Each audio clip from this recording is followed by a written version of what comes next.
बिस्मिल्लाहिर्रहमानिर्रहीम। देखिए बेटा, हमने कल जो डिस्कस किया था उसके अंदर हमने ये बात डिस्कस की थी कि स्टोक्स लॉ हमें क्या बताता है या स्टोक्स लॉ का मकसद क्या होता है। आज जो हमारा नेक्स्ट टॉपिक है उसके अंदर हम पढ़ेंगे फ्लूइड के फ्लो के बारे में, कि जब फ्लूइड फ्लो करता है तो उसकी क्या प्रॉपर्टीज होती है या वो किस तरह से या कितने तरीकों से फ्लो करता है। तो आज जो हमारा टॉपिक है उसके अंदर हम फ्लूइड के फ्लो के बारे में डिस्कस करेंगे। अब देखिए बेटा, जब फ्लूइड फ्लो करता है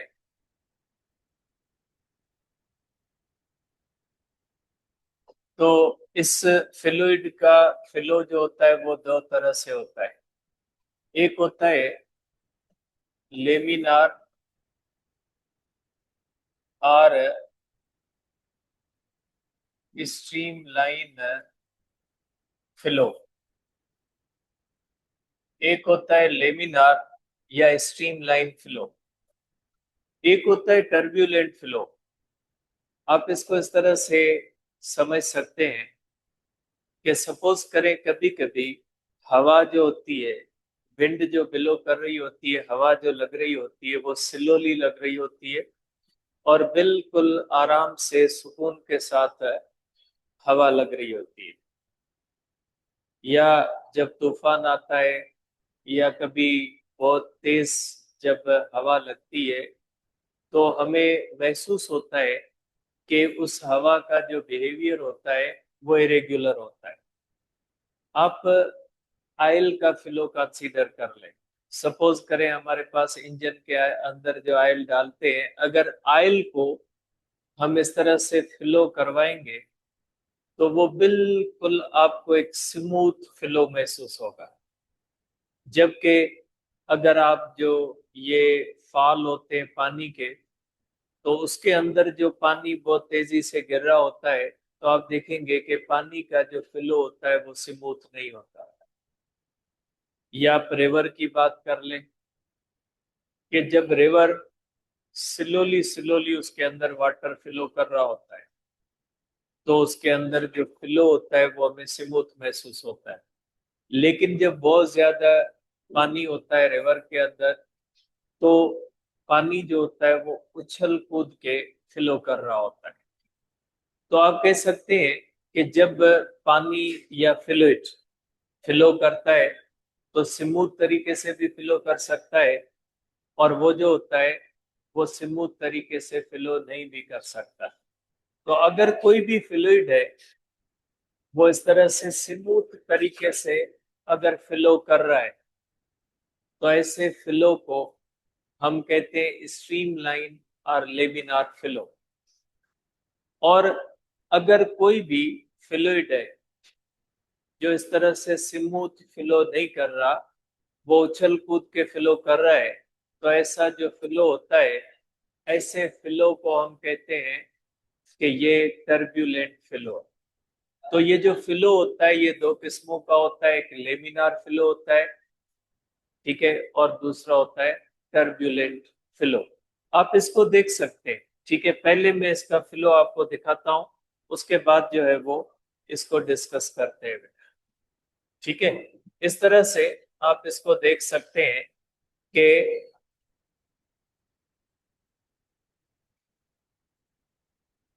ठीक है, ये जो होता है बेटा इसके फ्लो को हम देख सकते हैं। ये जो होता है इसको आप इस तरह से देखें, एक को ये जो होता है, देखिए इसके अंदर जो है वो आप दो पाइप्स के अंदर वाटर का फ्लो देख सकते हैं। देखिए एक ये पाइप होता है, इसके अंदर वाटर फ्लो कर रहा है, एक ये पाइप होता है, इसके अंदर वाटर फ्लो कर रहा हो। दोनों के अंदर अगर आप देखोगे तो आपको महसूस होगा कि ये जो वाटर होता है इसके अंदर ये जो मालिक्यूल होते हैं वो एक ही पाथ पे जा रहे होते हैं। लेकिन इसके अंदर जो मालिक्यूल का फ्लो होता है कभी इधर उधर जाते हैं, उनका कोई एक सिंगल डायरेक्शन नहीं होता। तो ये जो फ्लो होता है इसको हम कहते हैं स्ट्रीम लाइन फ्लो, और ये जो फ्लो होता है इसको हम कहेंगे टर्ब्यूलेंट फ्लो। आप इसको देखें, ये देखें कि इसके अंदर आपको लग रहा है कि स्मूथली जो है वो मॉलिक्यूल फ्लो कर रहा है, लेकिन इसके अंदर जो होते हैं कोई इधर मॉलिक्यूल जा रहा है, कोई इधर मॉलिक्यूल जा रहा है। तो जब कोई भी फ्लो स्लो होता है, ठीक है, जब कोई स्लोली फ्लो होता है फ्लूइड का, तो वो लेमिनार फ्लो होता है या स्ट्रीमलाइन फ्लो होता है। लेकिन जब वाटर बहुत तेजी से फ्लो करता है ना, तो उसका जो फ्लो होता है वो टर्ब्यूलेंट होता है। आप देख सकते हैं पानी की ये जो टूटी होती है, इसको आप कंसीडर कर लें। आप देखेंगे जब पानी की टूटी को हम खोलते हैं तो पहले एक स्ट्रीम बना के पानी आता है, लेकिन थोड़ी देर के बाद पानी की वो जो स्ट्रीम होती है वो टूट जाती है और पानी मिक्स होने लगता है। ठीक है, तो एक सर्टेन डिस्टेंस तक उसका जो फ्लो होता है वो स्ट्रीमलाइन फ्लो होता है, ठीक है, या लेमिनार फ्लो होता है। और एक लेवल के बाद उसका फ्लो जो होता है वो चेंज हो जाता है टर्ब्यूलेंट के अंदर। ठीक है, अब आप इसको इस तरह से देखेंगे प्रॉपर्टीज क्या होती है इसकी। सपोज करें लेमिनार फ्लो जो होता है उसकी डेफिनेशन क्या है। ठीक है, flow of fluid in which velocity of molecule of fluid at any given point remain constant। ठीक है, पहले इस पॉइंट को समझ लें कि ऐसा फ्लो, ठीक है, जिसके अंदर किसी भी गिवन पॉइंट पे जो वेलोसिटी होती है मॉलिक्यूल की वो कांस्टेंट रहती है। यहां पे ध्यान में रखिएगा कि हम वेलोसिटी कांस्टेंट मानते हैं। वेलोसिटी कांस्टेंट का मकसद होता है कि मैग्नीट्यूड और डायरेक्शन चेंज नहीं होता। ठीक है, तो मैग्नीट्यूड और डायरेक्शन अगर चेंज नहीं होता तो हम कहते हैं वेलोसिटी रिमेन्स कांस्टेंट। तो आप कहेंगे बेटा कि flow of fluid in which velocity of molecule of fluid at any given point remain constant. अब इसका मतलब समझे। सपोज करें आपके पास इस तरह से एक पाइप है बेटा। सपोज करें ये हमारे पास एक पाइप है या एक रिवर है। आप कह ले रिवर है, उसके अंदर स्लोली पानी फ्लो कर रहा है। सपोज करें ये मॉलिक्यूल है, ये जो मॉलिक्यूल होता है वो इस तरह से इसके अंदर फ्लो कर रहा है। तो ये जो स्ट्रीमलाइन फ्लो होता है या लेमिनार फ्लो होता है, इसके अंदर मॉलिक्यूल एक ही जो है वो पाथ पे ट्रेवल करते हैं इस तरह से। सपोज करें ये मॉलिक्यूल्स की दूसरी स्ट्रीम है, path of the molecules is called stream line. जिस पाथ पे जा रहे हैं उसको हम कहते हैं स्ट्रीम लाइन। ये मॉलिक्यूल्स है बेटा, ये इस तरह से,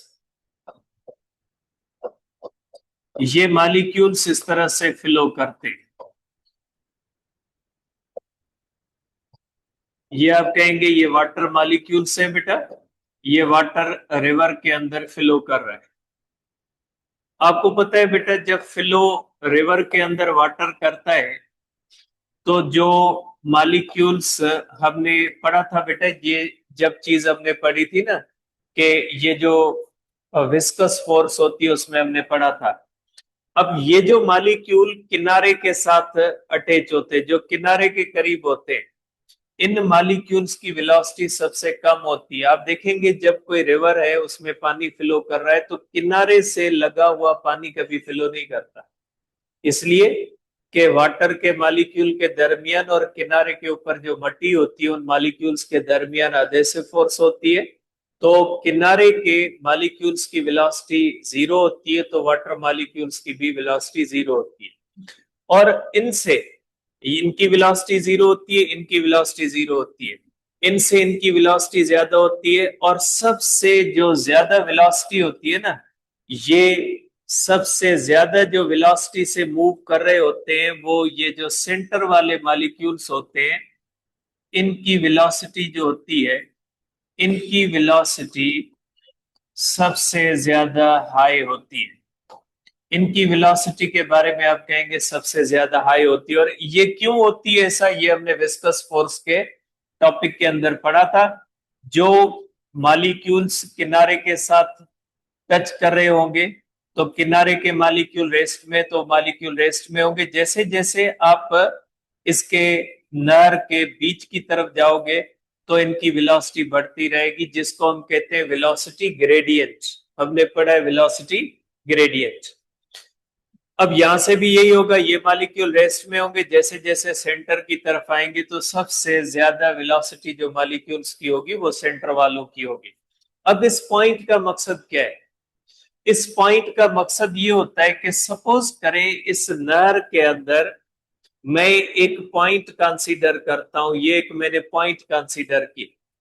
सपोज करें इस पॉइंट के ऊपर अगर वेलोसिटी v1 है मॉलिक्यूल की 10 मीटर पर सेकंड, अगर इस पॉइंट पे वेलोसिटी मॉलिक्यूल की है 10 मीटर पर सेकंड, तो जितने भी मॉलिक्यूल इस पॉइंट पे आएंगे उसकी मॉलिक्यूल की वेलोसिटी 10 मीटर पर सेकंड होगी। ये मॉलिक्यूल आगे जाएगा, फिर आगे इसकी वेलोसिटी चेंज हो सकती है। सपोज करें यहां पे इसकी वेलोसिटी जो है ये है 20 मीटर पर सेकंड।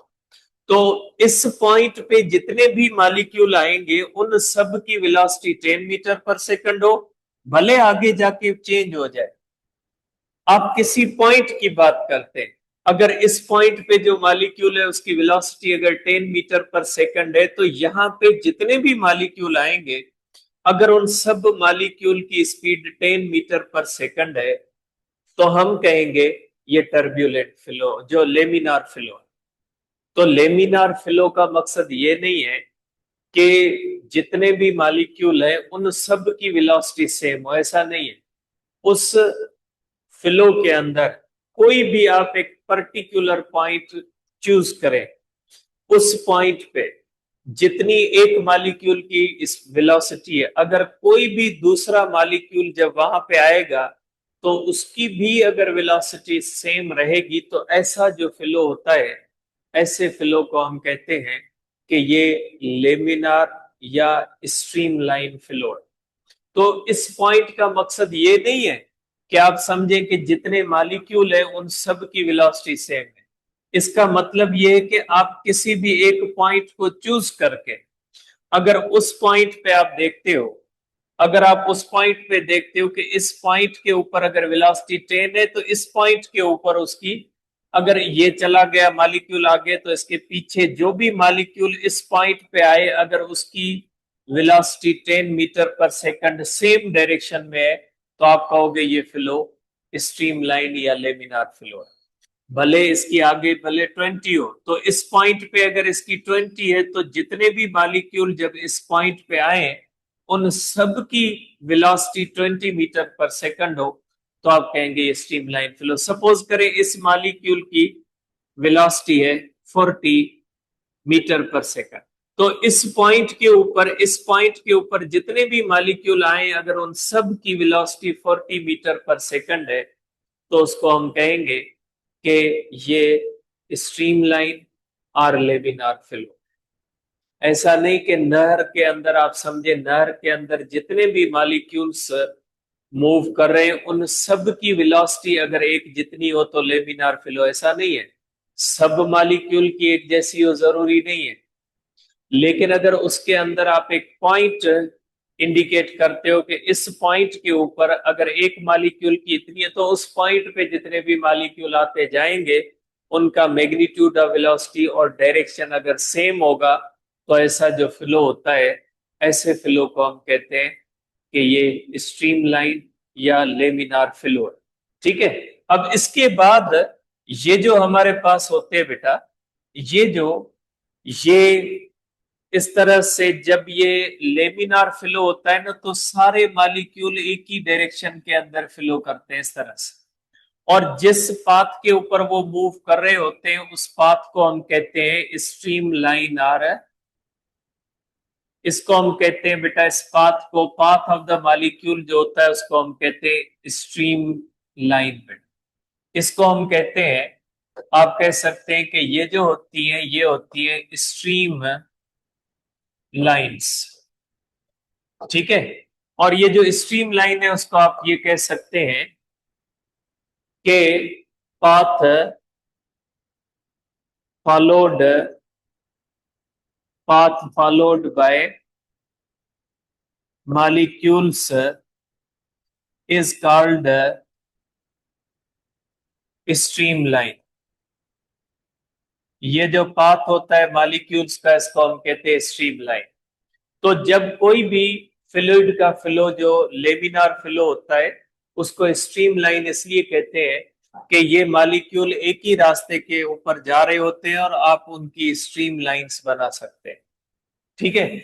ये बात फिर मैं आपको बता रहा हूं कि इस पॉइंट का मकसद ये नहीं है कि जितने भी वाटर मॉलिक्यूल है सबकी वेलोसिटी बराबर हो, ऐसा नहीं है।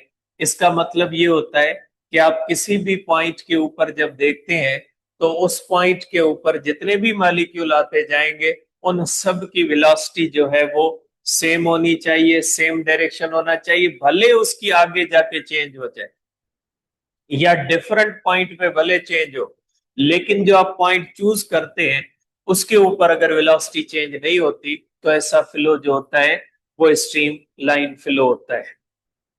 अब जो स्ट्रीम लाइन फ्लो होता है ना, इसका जो वेलोसिटी प्रोफाइल होता है, वेलोसिटी प्रोफाइल जो होता है इज लाइक पैराबोला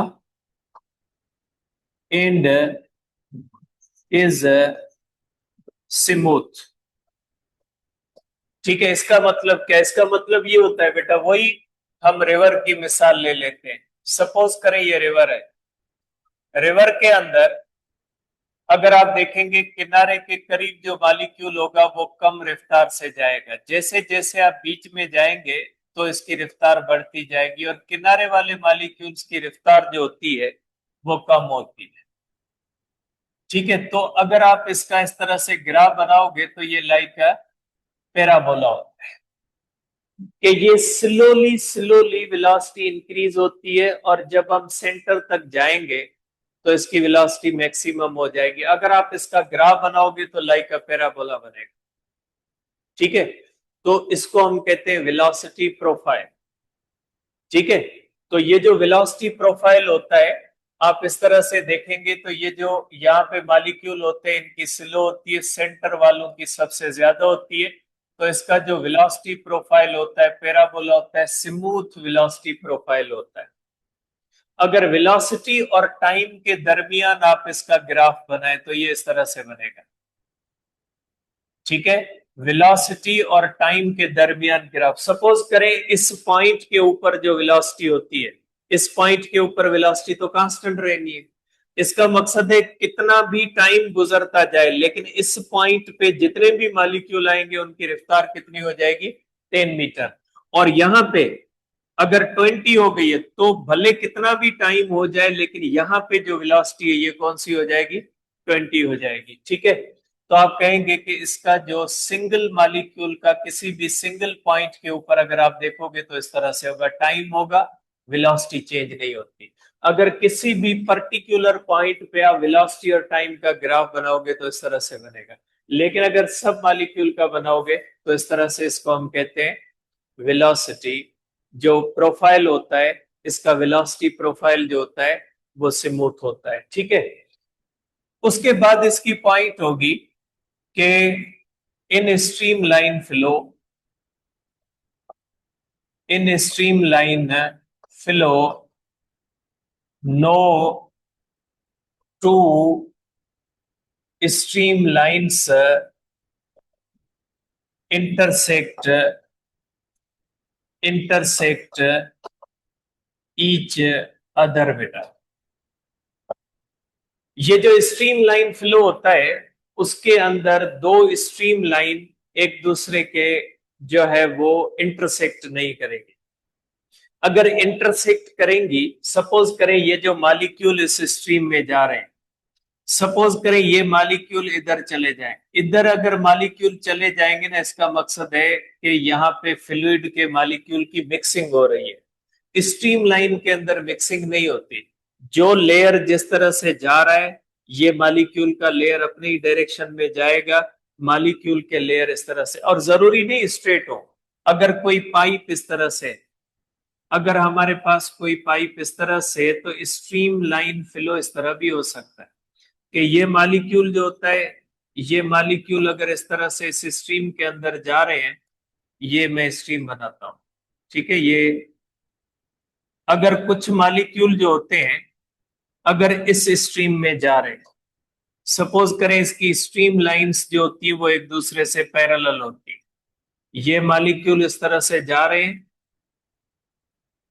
ये मॉलिक्यूल इस तरह से जा रहे हैं, तो सारे एक ही लाइन पे जा रहे हैं। दूसरे मॉलिक्यूल अगर इस तरह से जा रहे हैं, तो ये भी स्ट्रीम लाइन फ्लो, जरूरी नहीं स्ट्रेट लाइन में।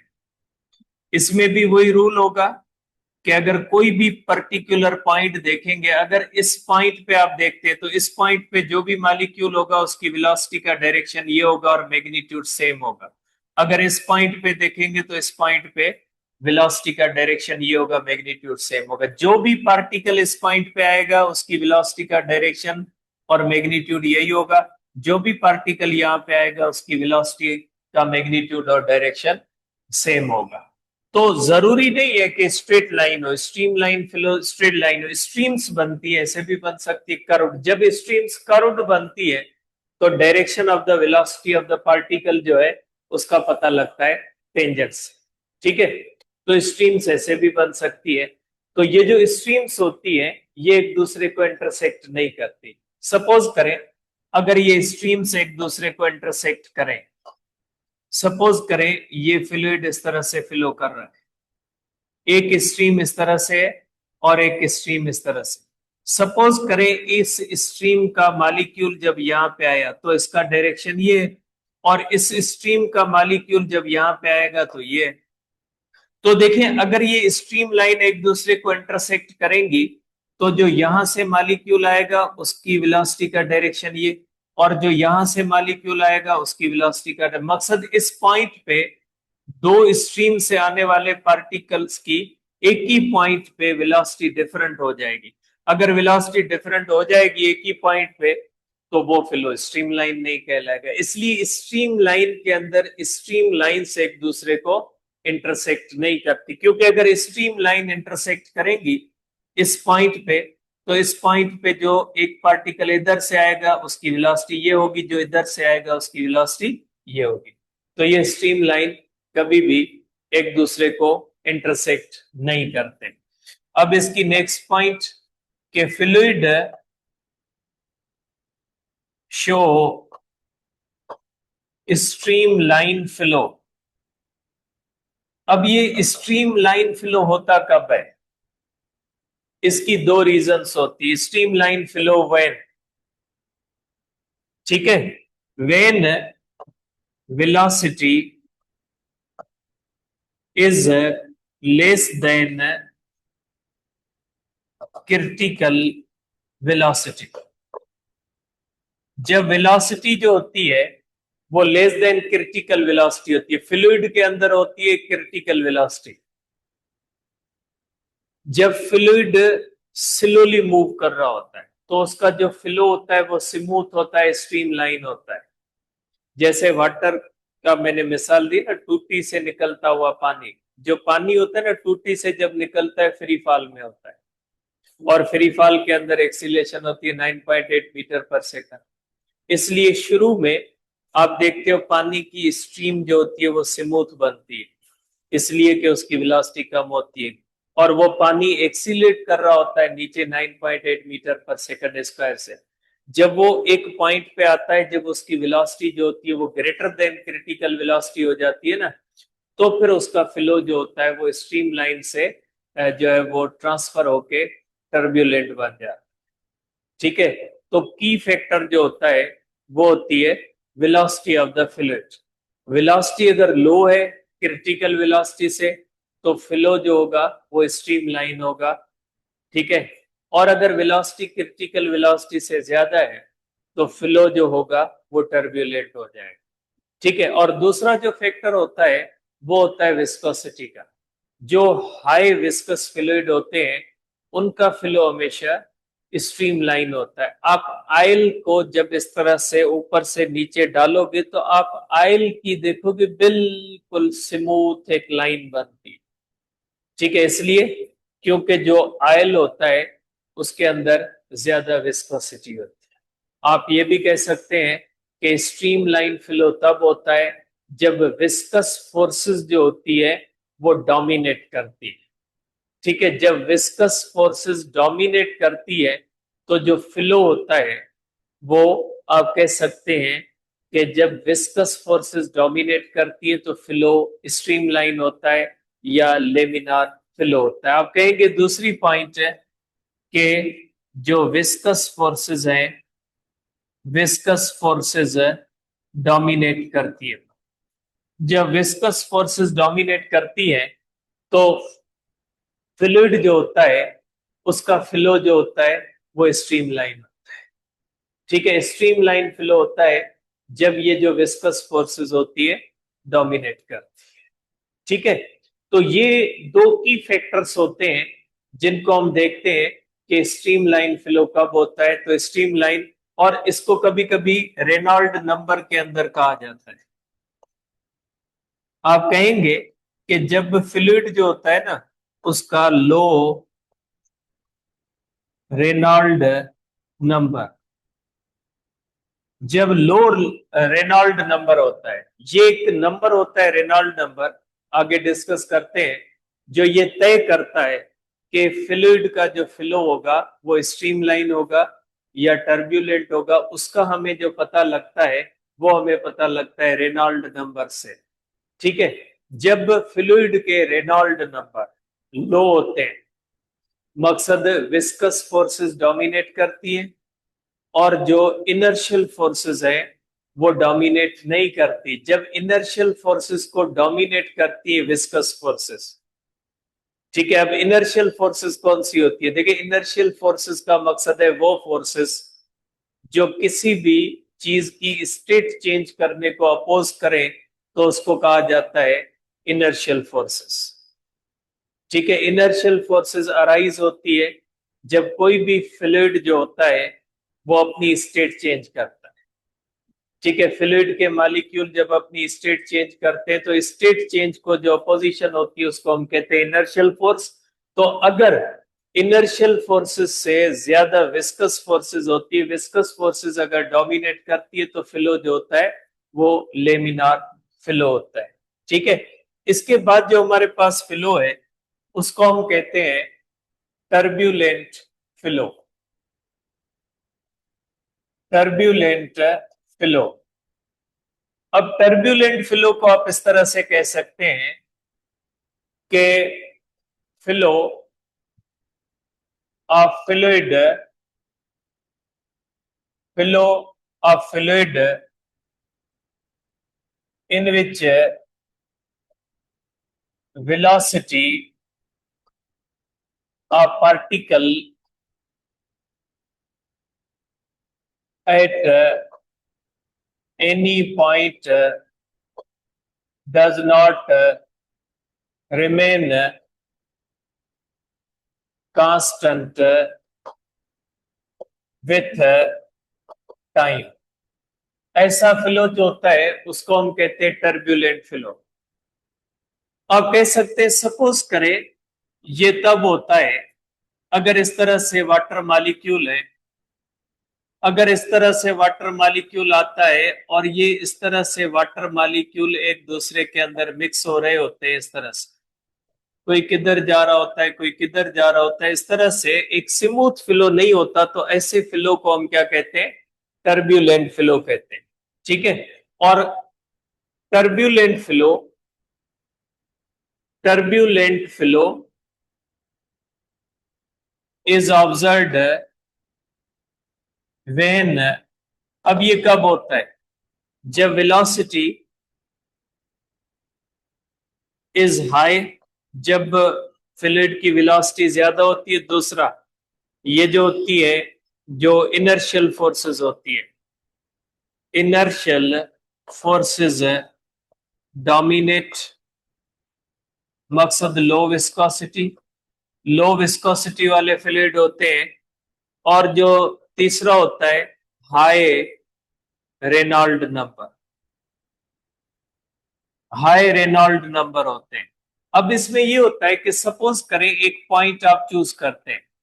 अब अगर यहां पे वाटर के मॉलिक्यूल की स्पीड 10 मीटर पर सेकंड है, थोड़ी देर के बाद इसी पॉइंट पे अगर वेलोसिटी 20 मीटर पर सेकंड हो, या थोड़ी देर के बाद इसी पॉइंट पे वेलोसिटी 15 हो जाए, तो उसके अंदर ऐसा नहीं होता कि एक पॉइंट पे हर मॉलिक्यूल की वेलोसिटी सेम, और उसके अंदर स्ट्रीम लाइंस जो होती है वो इंटरसेक्ट कर सकती है। क्योंकि इन स्ट्रीम लाइन जब इंटरसेक्ट करेंगी तो एक ही पॉइंट पे दो डिफरेंट मॉलिक्यूल्स की वेलोसिटी का मैग्नीट्यूड भी डिफरेंट हो सकता है, डायरेक्शन भी डिफरेंट हो सकता है।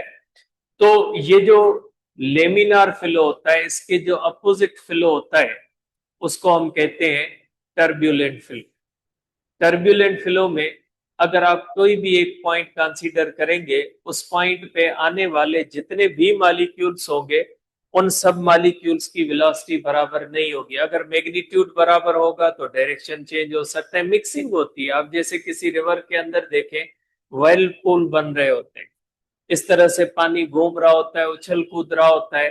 तो वो जो फ्लो होता है जिसमें मिक्सिंग हो रही होती है, ऐसा फ्लो जो होता है वो टर्ब्यूलेंट होता है। और टर्ब्यूलेंट फ्लो तब ऑब्जर्व किया जाता है जब किसी भी वाट जो फ्लूइड होता है उस फ्लूइड की velocity greater than critical velocity. आप इसको कह सकते हैं कि turbulent flow turbulent flow is observed when velocity of fluid is greater than critical velocity। Critical velocity से अगर ज्यादा होती है तो आप कहेंगे टर्ब्यूलेंट फ्लो हो गया। आप इसको देख सकते हैं कैसे इसकी ट्रांजिशन होती है। आप इसको देख सकते हैं बेटा कि ये जो है किस तरह से आप इसको देख सकते हैं। देखिए बेटा, ये आप देख सकते हैं कि फ्लूइड के अंदर पार्टिकल्स की स्ट्रीम बन रही है। जब लो वेलोसिटी है तो पार्टिकल की इस तरह से स्ट्रीम बनती है, लेकिन हाई वेलोसिटी होगी तो आप देखें इसमें डिस्टर्बेंस आएगी। आप इसको देखें, जैसे जैसे वेलोसिटी बढ़ रही है तो इन स्ट्रीम्स के अंदर जो है वो डिस्टर्बेंस आ रहा है। ये देखें, जब बहुत ज्यादा हाई वेलोसिटी होती है, इस तरह से आप देखेंगे बहुत ज्यादा हाई वेलोसिटी होगी। अब देखें, ये टर्ब्यूलेंट फ्लो, बहुत ज्यादा हाई वेलोसिटी से टर्ब्यूलेंट फ्लो कब होता है? जब हाई वेलोसिटी हो, या इनर्शियल फोर्सेस डोमिनेट करें, या कोई किनारा हो, या जिसमें पाइप वगैरह हो जिसमें पानी फ्लो कर रहा है वो इब्रप्ट चेंजेस करे। ठीक है, मकसद वो स्मूथ ना हो, उसके किसी रिवर के किनारे स्मूथ ना हो, बॉटम स्मूथ ना हो, कहीं पे ऊंचा हो कहीं पे कम हो, तो उसकी वजह से ये टर्ब्यूलेंस बनती है। ठीक है, मेजर जो कॉज होता है वो वेलोसिटी होती है, हाई वेलोसिटी पे टर्ब्यूलेंट होता है। आप एक और चीज को देख सकते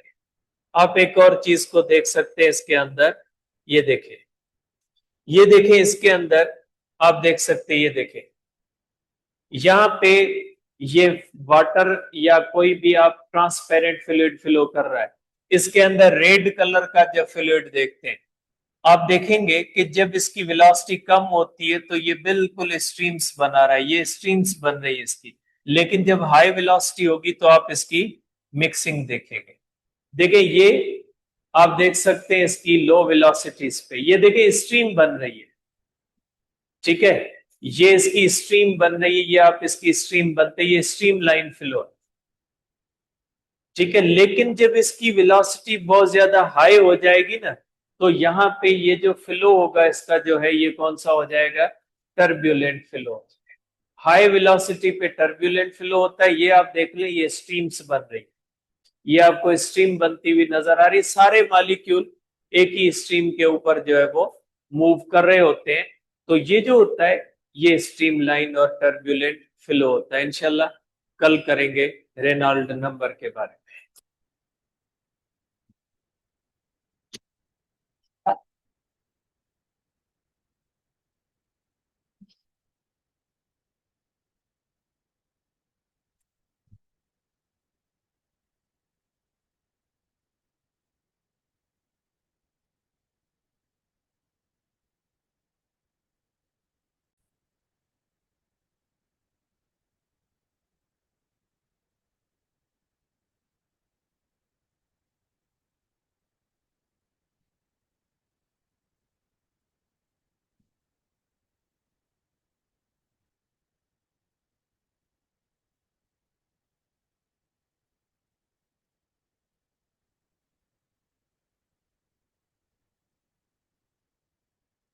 अच्छा बेटा, इलेक्ट्रोकेमिस्ट्री के अंदर एक लास्ट टॉपिक रहता था हमारा, वो है इलेक्ट्रोप्लेटिंग।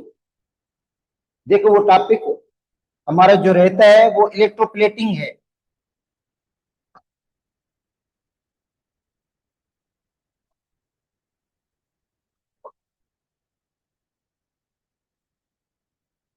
अच्छा, इलेक्ट्रोप्लेटिंग में इलेक्ट्रोलाइसिस के तहत एक मेटल के ऊपर दूसरे मेटल की कोटिंग करते हैं। देखो, coating of one metal on other metal with help of electricity या with help of electrolytic process. तो इलेक्ट्रोलाइटिक प्रोसेस जो होता है उसके तहत एक मेटल के ऊपर दूसरे मेटल का तह चढ़ाते हैं।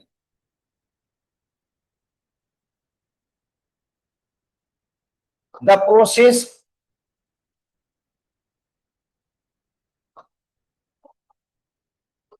Of coating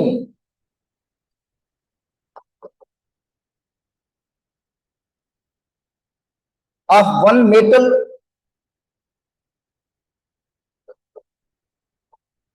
on other metal.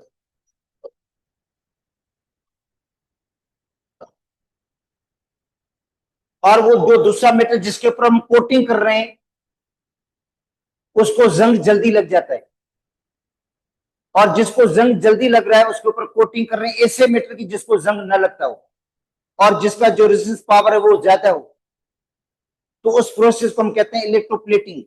तो इलेक्ट्रोप्लेटिंग जो है वो प्रोसेस है कोटिंग का, तह चढ़ाने का, of one metal on other metal with help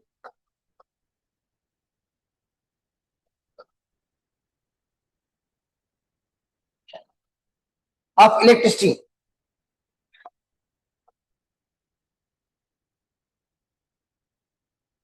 और जिसमें हम हेल्प किसकी लेते हैं? इलेक्ट्रिसिटी की हेल्प लेते हैं। अब उनमें क्या क्या आ जाता है? अच्छा देखो, इलेक्ट्रिसिटी के बगैर भी इलेक्ट्रोप्लेटिंग हो, मतलब इलेक्ट्रिसिटी के बगैर भी कोटिंग हो सकती है। देखो, बिजली के बगैर भी कोटिंग कर सकते हैं, क्योंकि इसके दो तरीके होते हैं। कोटिंग के बेटा दो तरीके हैं, एक होता है मैकेनिकल मेथड और दूसरा होता है इलेक्ट्रोलाइटिक मेथड। देखो, एक मेटल के ऊपर अगर दूसरे मेटल की तह चढ़ाना चाहते हैं तो दो तरीके हैं इसकी कोटिंग करने के। एक मैकेनिकल तरीका है और दूसरा इलेक्ट्रोलाइटिक मेथड है। सपोज करते हैं आप स्टील का कोई बर्तन है जिसको जंग लग चुका है, या आयरन का कोई बर्तन है जिसको जंग लग चुका है, या आयरन का कोई आर्टिकल है, कोई आयरन की चीज है जिसके ऊपर आप कोटिंग करना चाहते हैं, तो पहले सबसे पहले क्या करना पड़ेगा? जंग को रिमूव करना होगा। जो आयरन के आर्टिकल को जंग लग चुका है उसको रिमूव करना है, और जंग को रिमूव करने के लिए हम यूज करते हैं dilute sulphuric acid. Sulphuric acid dilute मतलब एसिड को हम यूज करते हैं जंग को रिमूव करने के लिए। वैसे एसिड जंग लगाता भी है और एसिड के जरिए जंग को रिमूव भी किया जाता है। तो क्या करेंगे हम?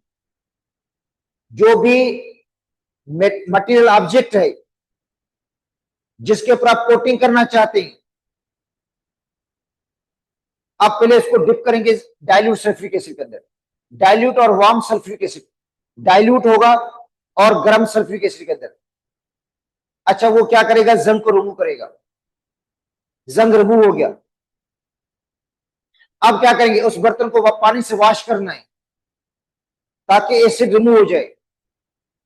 एसिड रिमूव होने के बाद, वाटर से वॉश करने के बाद उस बर्तन को ड्राई करना है, खुश करना है ताकि वाटर रिमूव हो जाए।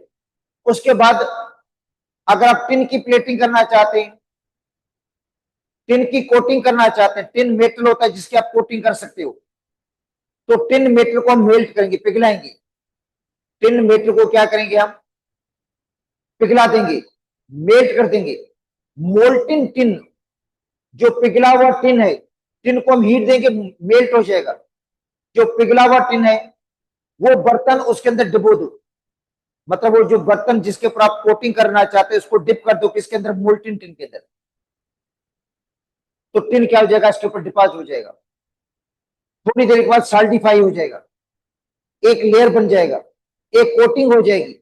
जैसे बिल्डिंग के ऊपर हम कलर करवा देते हैं, जब कलर करते हैं तो थोड़ी देर के बाद उसके ऊपर कोटिंग हो जाती है। ऐसे कोटिंग हो जाएगी टिन की पूरे बर्तन के ऊपर।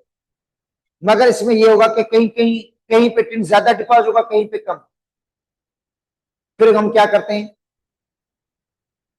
ऐसे रेगमाल या ऐसी कोई चीज होगी, पट्टी होगी, वो घुमाते हैं उसके ऊपर ताकि यूनिफॉर्म लेयर बन जाए, यकसा एक जैसी कोटिंग हो जाए, यकसा एक जैसी कोटिंग हो जाए पूरे बर्तन के ऊपर। तो ये मैकेनिकल तरीका है। अगर कोई कॉपर का बर्तन है या ब्रास का बर्तन है, देखो कॉपर का बना हुआ है या ब्रास, अगर उसको जंग लग चुका है तो पहले जंग को रिमूव करेंगे। तो कॉपर या ब्रास के जो बर्तन है उसको जंग को रिमूव करने के लिए अमोनियम क्लोराइड यूज करते हैं, सल्फ्यूरिक एसिड यूज नहीं होगा, वहां पे यूज होगा अमोनियम क्लोराइड। अमोनियम क्लोराइड उसके ऊपर रब करेंगे, अमोनियम क्लोराइड की रबिंग से क्या होगा, जंग रिमूव हो जाएगा। अमोनियम क्लोराइड की रबिंग से जिंक जो जंग लगा होगा वो रिमूव हो जाएगा। जंग रिमूव करने के बाद उसको हम डिप करेंगे किसके अंदर, मोल्टिन टिन के अंदर। और मोल्टिन टिन में डिप करने से क्या होगा, टिन जो होगा वो डिपॉजिट हो जाएगा, ब्रास के ऊपर भी या कॉपर के ऊपर। और उसके बाद क्या करेंगे, रेगमाल लगाएंगे उसके ऊपर ताकि यूनिफॉर्म लेयर बन जाए, यकसन लेयर बन जाए। तो ये मैकेनिकल तरीका है, ये मैकेनिकल तरीका होता है, इसके लिए बिजली की जरूरत नहीं पड़ती। डेकोरेशन की जो देगें वगैरह होती हैं जिसमें खाना बनता है, जब उनको जंग लग जाता है तो उसकी भी टिन प्लेटिंग की जाती है, उसमें भी टिन की कोटिंग की जाती है। क्योंकि वो जो ऑक्साइड की फिल्म है, जो जंग लग चुका है उसको देखो, डेकोरेशन की देखो, वो जंग खाने के अंदर शामिल हो जाएगा और उसको पॉइजनस बना लेगा। और वो जंग हार्मफुल होता है, नुकसानदायक होता है। पहले क्या करेंगे, उस जंग को रिमूव कर देंगे। डेकोरेशन की जो देग है, इसको जंग लग चुका है, जंग को रिमूव करेंगे एसिड के जरिए, डाइल्यूट सल्फ्यूरिक एसिड के जरिए जंग को रिमूव करेंगे। जंग को रिमूव करने के बाद पानी से वॉश करेंगे, उसको ड्राई कर देंगे। ड्राई करने के बाद टिन को मेल्ट करके मोल्टिन टिन को क्या कर देते हैं, उसके अंदर डुबो देते हैं। मोल्टिन टिन, पिघला हुआ टिन जो लिक्विड फॉर्म में है, मगर थोड़ी देर के बाद सॉल्डिफाई हो जाएगा और पूरे बर्तन के अंदर कोटिंग हो जाएगी।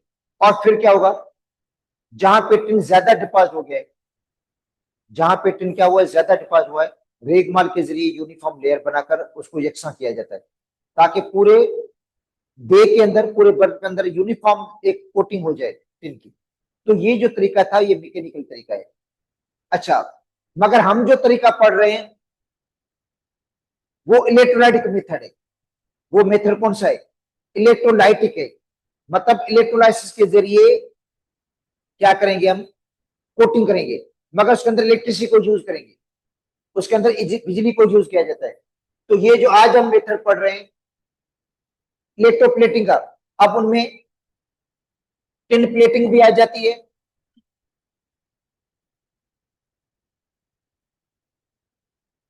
टिन प्लेटिंग में क्या होगा,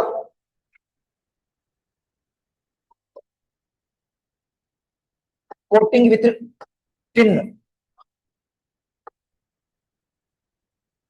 एशियन,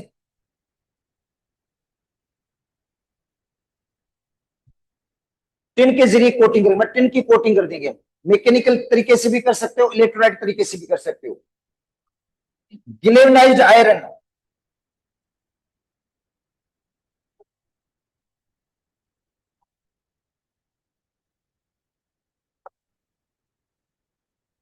अच्छा कोटिंग विथ जिंक,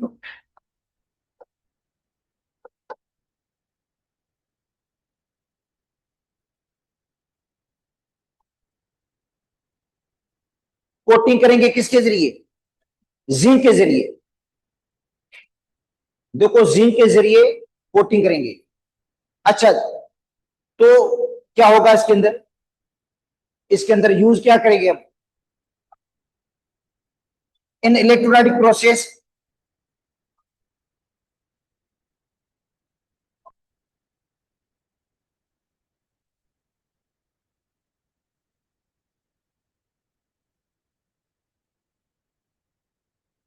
देखो इलेक्ट्रोलाइट का जो प्रोसेस है, जिस मेटेरियल की आप कोटिंग कर रहे हैं उसको एनोड के तौर पर यूज करेंगे आप लोग।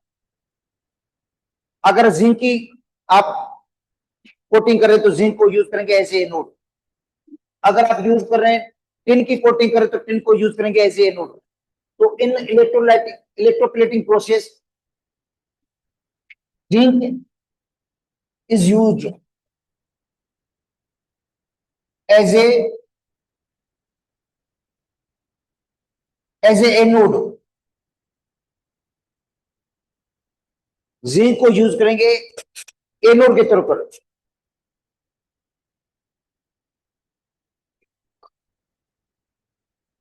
जिंक को एनोड के तौर पर यूज करेंगे। अच्छा अब किसके ऊपर तह चढ़ाना चाहते हैं, अगर आयरन के ऊपर तह चढ़ाना चाहते हैं तो आयरन को यूज करेंगे एज ए कैथोड।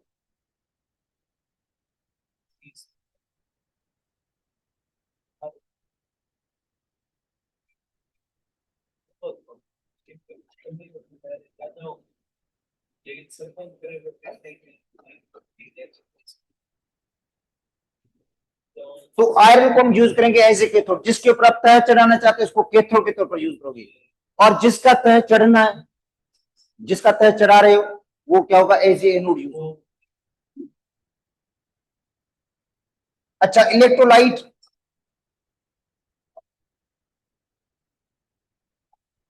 इलेक्ट्रोलाइट का मतलब है वो सॉल्यूशन जिसके अंदर दोनों इलेक्ट्रोड्स को डिप करेंगे। बेटा वो सॉल्यूशन जिसके अंदर दोनों इलेक्ट्रोड्स को डिप करेंगे, electrolyte is zinc chloride. Electrolyte जो है वो जिंक क्लोराइड होगा।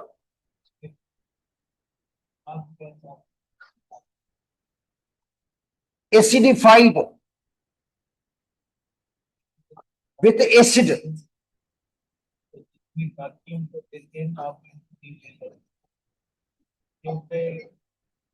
With sulphuric acid.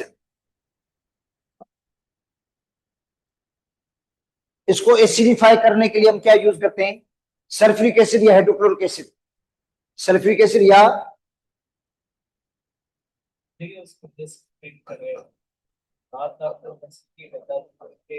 Hydrochloric acid.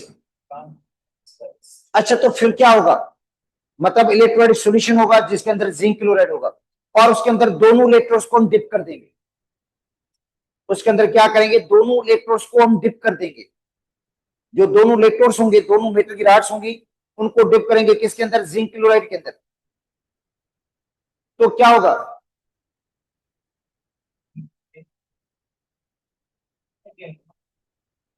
Reaction at cathode.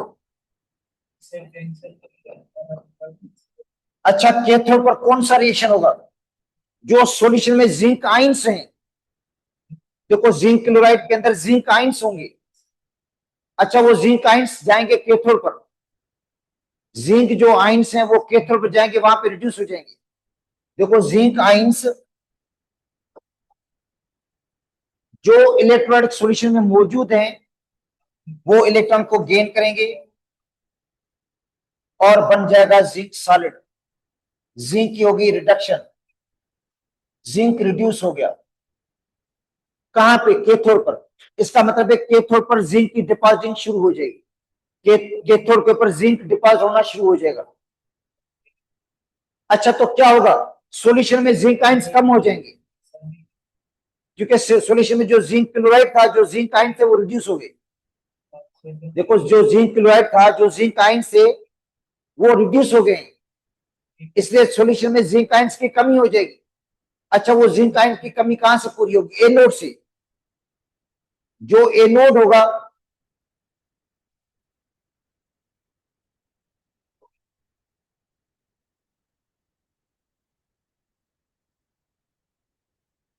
Anode पर जो जिंक है सॉलिड, वो ऑक्सीडाइज हो जाएगा। जिंक सॉलिड ऑक्सीडाइज हो जाएगा, ऑक्सीडेशन जिंक की होगी। जो इलेक्ट्रोड है, जिंक का जो इलेक्ट्रोड है एनोड, वो ऑक्सीडाइज होगा और किस में तब्दील होगा? जिंक आयंस में। और ये जिंक आयंस जाएंगे सॉल्यूशन के अंदर और जिंक आयंस की कमी को पूरा करेंगे। सॉल्यूशन के बाद वो जाकर डिपॉजिट हो जाएंगे कहां पे? कैथोड पे। तो इस तरह एनोड का जो लेयर होगा, जो एनोड इलेक्ट्रोड है, वो ऑक्सीडाइज होता जाएगा, वो खत्म होता जाएगा, उसमें से वो ऑक्सीडाइज होगा, उसका मास भी कम होता जाएगा, उसकी साइज भी कम होती जाएगी, आखिर में पूरा इलेक्ट्रोड खत्म हो जाएगा और कैथोड की साइज बड़ी हो जाएगी, क्योंकि कैथोड के ऊपर जिंक डिपॉजिट होना शुरू हो गया। तो इस तरह जो कैथोड है उसके ऊपर जिंक की कोटिंग हो जाएगी, कैथोड के ऊपर जिंक की कोटिंग होगी। तो चलो, एक फिगर है इसके अंदर,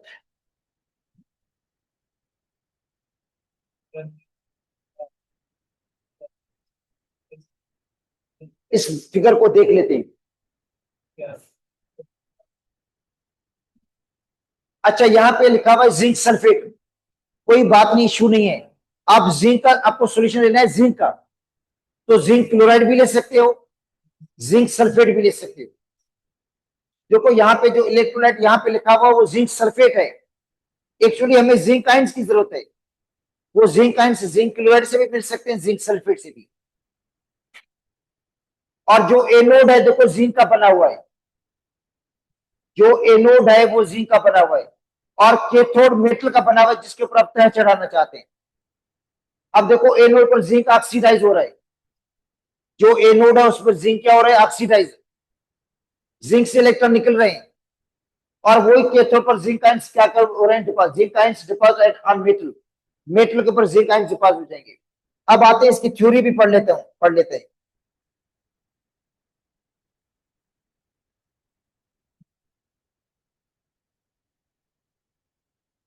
इसकी थ्योरी भी मैं आपको पढ़ा लेता हूं कि इसके अंदर क्या लिखा हुआ है। अच्छा, ये ग्लेवनाइजिंग। ग्लेवनाइजिंग बेटा ये इलेक्ट्रोप्लेटिंग का प्रोसेस है। ग्लेवनाइजिंग का मतलब है जिंक की कोटिंग करना। इस प्रोसेस को हम इलेक्ट्रोप्लेटिंग कहते हैं, मतलब इलेक्ट्रोलाइसिस के जरिए तह चढ़ाना। मगर मैकेनिकल तरीके से भी चढ़ा सकते हो जिंक का कोटिंग, मैकेनिकल तरीके से भी कर सकते हो। जैसे टिन प्लेटिंग मैकेनिकल भी होता है, इलेक्ट्रोलाइटिक भी होता है, ऐसे जिंक की कोटिंग मैकेनिकल भी है, इलेक्ट्रोलाइटिक भी है। The process of coating of thin layer of zinc on the metal, मतलब मेटल जिंक की थिन लेयर कोट की कोटिंग हो जाएगी किसके ऊपर? दूसरे मेटल के ऊपर। इसको कहते हैं ग्लेवनाइजिंग। इस प्रोसेस को क्या कहते हैं? अच्छा, galvanizing is carried out with either by spraying molten zinc, molten zinc का स्प्रे कर दो तो भी कोटिंग हो जाएगी। तो ये मैकेनिकल तरीका होगा जिसमें मोल्टन टिन का आप स्प्रे करोगे किसके ऊपर? दूसरे मेटल के ऊपर, तो उसके ऊपर कोटिंग हो जाएगी। जैसे दीवार के ऊपर हम स्प्रे करते हैं कलर का, तो क्या हो जाता है? कलर की कोटिंग हो जाती है। ऐसे कोटिंग हो जाएगी। किसकी कोटिंग होगी? जिंक की। On the surface of iron, या उसको डिप करेंगे किसके अंदर, मोल्टन जिंक के अंदर, या आयरन की शीट को मोल्टन जिंक के अंदर डिप कर दो तो भी हो जाएगा ये काम। अच्छा, दूसरा है इलेक्ट्रोप्लेटिंग।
इलेक्ट्रिसिटी बनाई, तो देखो वेस्टेज आयरन जो कुकिंग आयरन कंटेनर है, मैंने आपको पहले बता दिया, इसको जंग लग जाता है। उसके बाद आप टिन की कोटिंग कर सकते हो। फूड एंड जूस कंटेनर्स आप जनरली के ऊपर टिन की कोटिंग कर सकते हो। जूस का जो कंटेनर है, वेजिटेबल जो आयरन सपोज जिसके अंदर खाना पकाते हैं, जिसके अंदर वेजिटेबल आयरन भी यूज होता है, कुकिंग आयरन कंटेनर, उसके लिए कुछ रेडी कर सकते हो। तो tin plating protects iron as long as it makes food, मतलब ये कोटिंग जब तक रहेगी तब तक उसकी हिफाजत करेगी। कहीं से भी कोटिंग अगर खत्म हो गई, स्क्रैच आ गया इसके ऊपर, तो दोबारा उसको सब लगना शुरू हो जाएगा। अगर कोटिंग उतर गई तो ये समझे कोटिंग एक किस्म का बेकर है।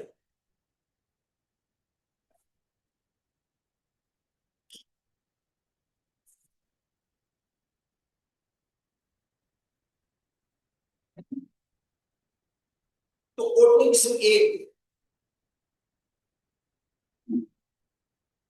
अच्छा जो कोटिंग है एक किस्म का मेकअप होता है।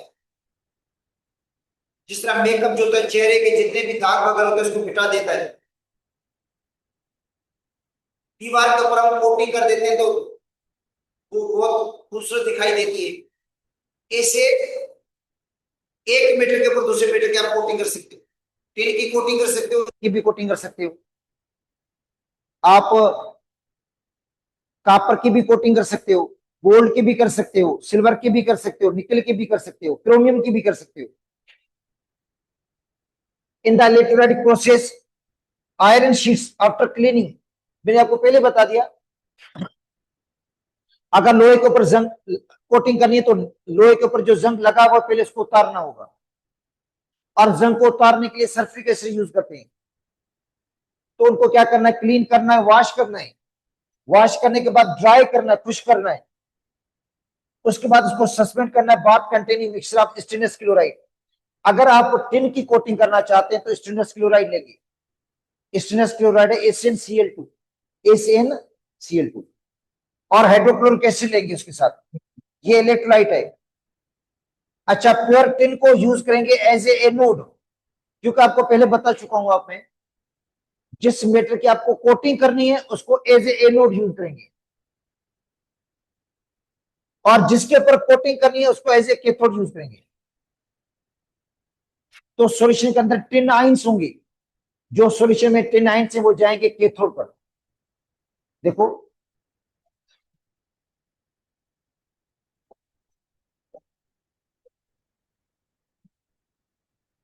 रिएक्शन एट एनोड, पहले रिएक्शन कैथोड लिख देता हूं, रिएक्शन एट कैथोड, क्योंकि जो मेन रिएक्शन है वो कैथोड पर हो रहा है। कैथोड पर टिन आइंस इलेक्ट्रॉन गेन करेंगे और टिन मेटल बन जाएगा, टिन की रिडक्शन होगी, टिन रिड्यूस हो गया। ये देखो टिन आइंस सॉल्यूशन में थे, वो कैथोड पर गए, वहां पे रिड्यूस होकर टिन मेटल बन गया, और ये टिन डिपॉजिट होना शुरू करेगा किसके ऊपर, कैथोड के ऊपर।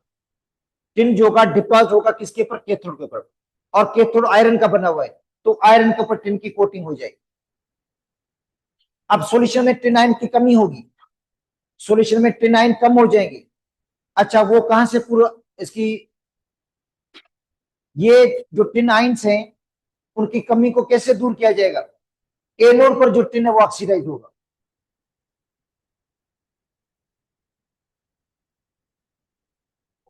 तो reaction at anode,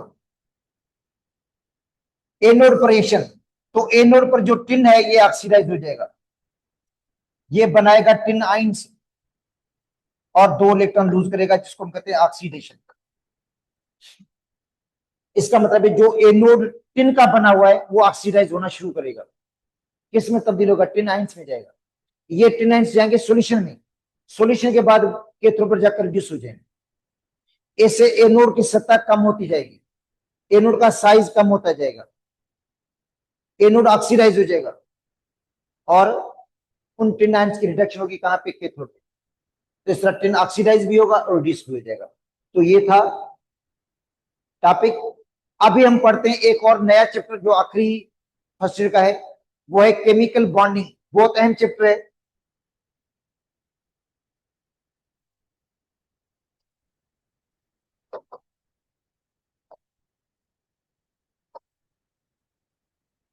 chemical bonding, बेटा जो केमिकल बॉन्ड एक किस्म की फोर्स है, एक किस्म की फोर्स है जो एटम्स को होल्ड करके रखती है। ऐसी फोर्स जो एटम्स को जकड़ कर रखे, एटम को जोड़ कर रखे, एटम को ज्वाइंट करके रखे, एटम को मिलाकर रखे, एटम को कंबाइन करके रखे, उसको हम क्या कहते हैं, केमिकल बॉन्ड। वो केमिकल बॉन्ड है जो एटम को जोड़ कर रखता है, जकड़ कर रखता है। The force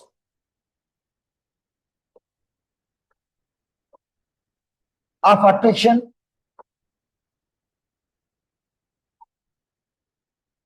which hold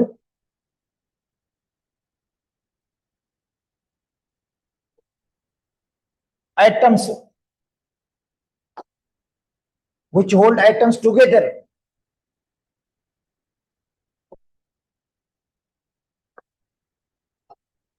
in a molecule या कंपाउंड।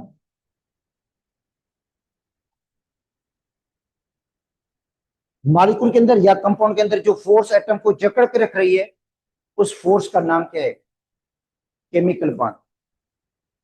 ठीक है, जब भी केमिकल बॉन्ड बनता है उनके बीच में एनर्जी रिलीज होती है। जब भी देखो केमिकल बॉन्ड बनेगा एनर्जी रिलीज होगी, और उस एनर्जी को हम नाम देते हैं बॉन्ड एनर्जी का।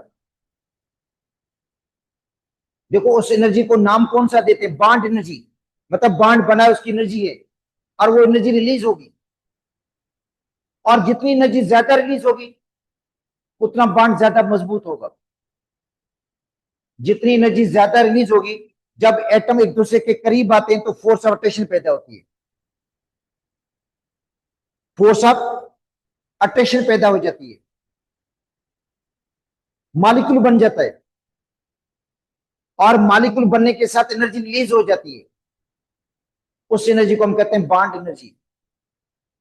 जितनी एनर्जी ज्यादा रिलीज होगी उतना बॉन्ड स्ट्रॉन्गर बनेगा, उतना बॉन्ड मजबूत बनेगा, उतनी मॉलिक्यूल की एनर्जी कम हो जाएगी। इसलिए मॉलिक्यूल ज्यादा स्टेबल है, मॉलिक्यूल जो है वो ज्यादा स्टेबल है एटम से। क्यों? क्योंकि मॉलिक्यूल की एनर्जी कम है। याद कर लो, जितनी एनर्जी कम होगी उतनी स्टेबिलिटी ज्यादा होगी, और जितनी एनर्जी हाई होगी वो क्या होगा, अनस्टेबल होगा। तो देखो मॉलिक्यूल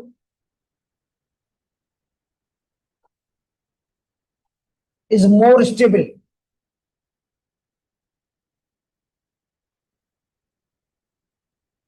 मॉलिक्यूल जो है वो मोर स्टेबल है देन अनकंबाइंड एटम्स. अनकंबाइंड का मतलब जो एटम मिले नहीं थे, अलग अलग थे, उनकी एनर्जी हाई थी, मगर मॉलिक्यूल की एनर्जी कम है, इसलिए मॉलिक्यूल ज्यादा स्टेबल है. तो molecule is more stable than uncombined atoms because it possesses less energy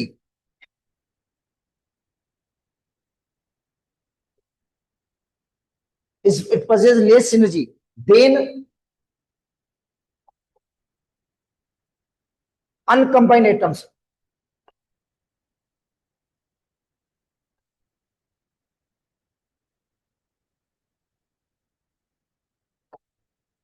अच्छा अब देखो, जैसे क्लोरीन का एटम है, ये भी क्लोरीन का एटम है, ये बेटा दो क्लोरीन के एटम है, हाई एनर्जी इनकी,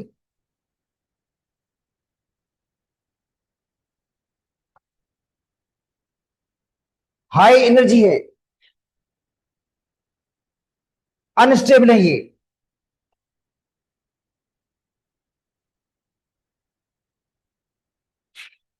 और इनका जो वैलेंस शेल है इनकम्प्लीट है.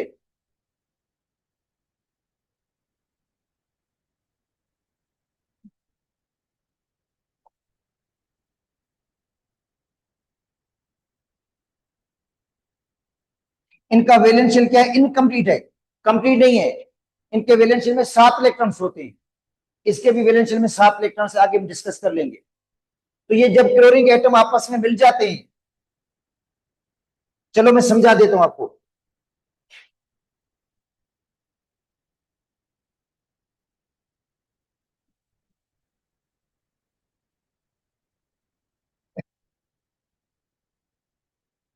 थोड़ा दूर दूर लिख देता हूं उनको मैं. इनके आखिरी शेल में 7 इलेक्ट्रॉन्स हैं.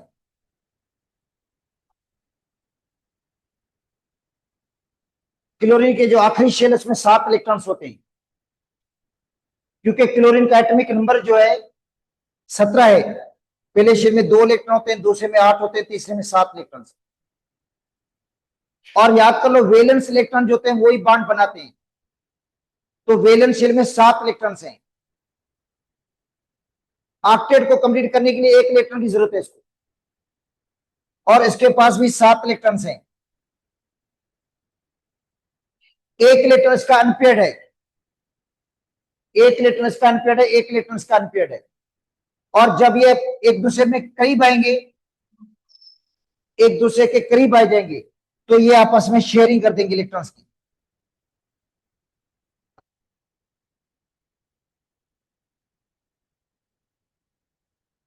ये इलेक्ट्रॉन की शेयरिंग करते हैं. इसके भी 8 पूरे हो गए. देखो इसके पास 1 इलेक्ट्रॉन अनपेयर्ड और ये अनपेयर्ड, इसका मतलब है उन्होंने अनपेयर्ड इलेक्ट्रॉन की शेयरिंग कर दी.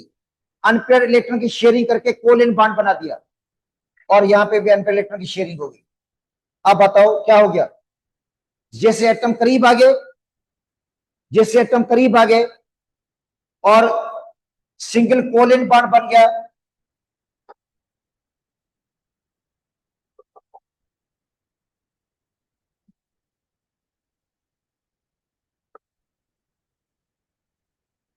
और साथ में एनर्जी रिलीज होगी, और साथ में एनर्जी उन्होंने रिलीज कर दी. यहां पे जगह थोड़ी कम है, और ये एनर्जी थी 242.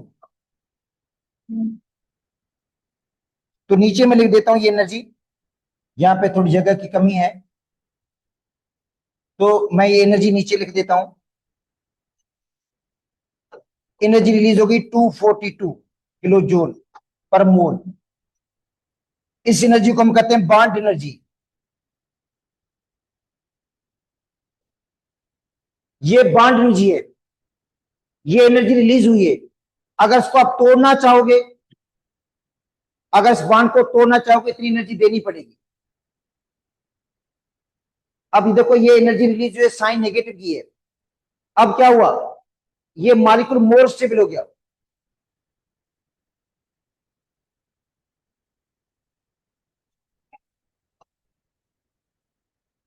मॉलिक्यूल क्या हो गया, स्टेबल। एटम अनस्टेबल, मगर मॉलिक्यूल उसका स्टेबल है। क्यों स्टेबल है, क्योंकि इसकी एनर्जी लोअर है। अच्छा, एनर्जी लोअर क्यों है, एनर्जी रिलीज हो गई। एनर्जी रिलीज हो गई जिसकी वजह से मॉलिक्यूल की एनर्जी कम हो गई और ऑक्टेट कंप्लीट हो गया इसका। ऑक्टेट देखो, कंप्लीट ऑक्टेट। पहले ऑक्टेट कंप्लीट नहीं था, जब एटम अनकंबाइंड थे तो ऑक्टेट उनका कंप्लीट नहीं था। इसके पास 7 इलेक्ट्रॉन थे, इसके पास भी 7 इलेक्ट्रॉन थे, मगर जैसे उन्होंने इलेक्ट्रॉन की शेयरिंग की आपस में, शेयरिंग करने मॉलिक्यूल बना दिया और मॉलिक्यूल बनने के साथ साथ एनर्जी रिलीज हो गई। इस एनर्जी को हम क्या कहते हैं, बॉन्ड एनर्जी बोलते हैं। और ये मॉलिक्यूल बन गया स्टेबल और कंप्लीट ऑक्टेट।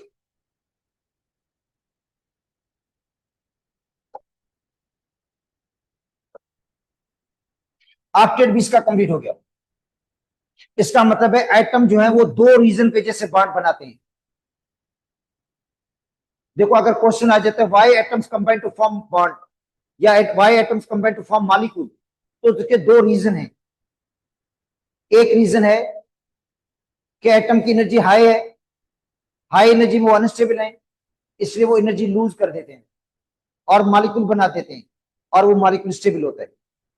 और दूसरा होता है अपने ऑक्टेट को कंप्लीट करने के लिए, अपने आखिरी शेल को कंप्लीट करने के लिए। तो कंप्लीट ऑक्टेट या डुप्लेट, डुप्लेट का मतलब है 2 इलेक्ट्रॉन पे शेल कंप्लीट होता है। जैसे हाइड्रोजन हीलियम का जो शेल है वो 2 इलेक्ट्रॉन पे कंप्लीट हो जाता है और बाकी जितने भी तमाम एटम्स हैं उनका आखिरी शेल कंप्लीट होता है 8 पे, जिसको हम कहते हैं ऑक्टेट। देखो अगर क्वेश्चन आ जाता है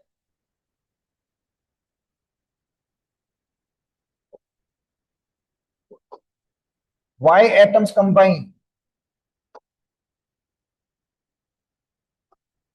टू फॉर्म मॉलिक्यूल, देखो उसका रीजन क्या है,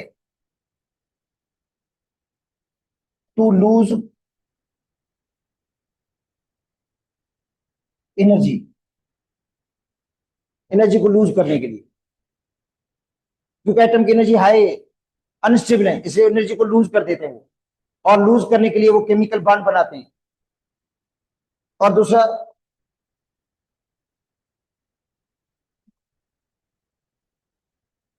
to complete octet,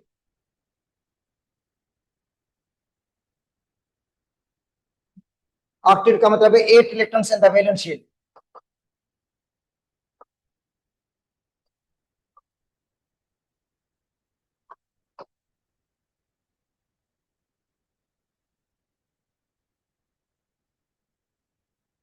valence shell में 8 इलेक्ट्रॉन हो जाएंगे या 8 electrons in outer most orbital, outer most orbital. या क्या करेंगे, ऑक्टेट आर डुप्लेट,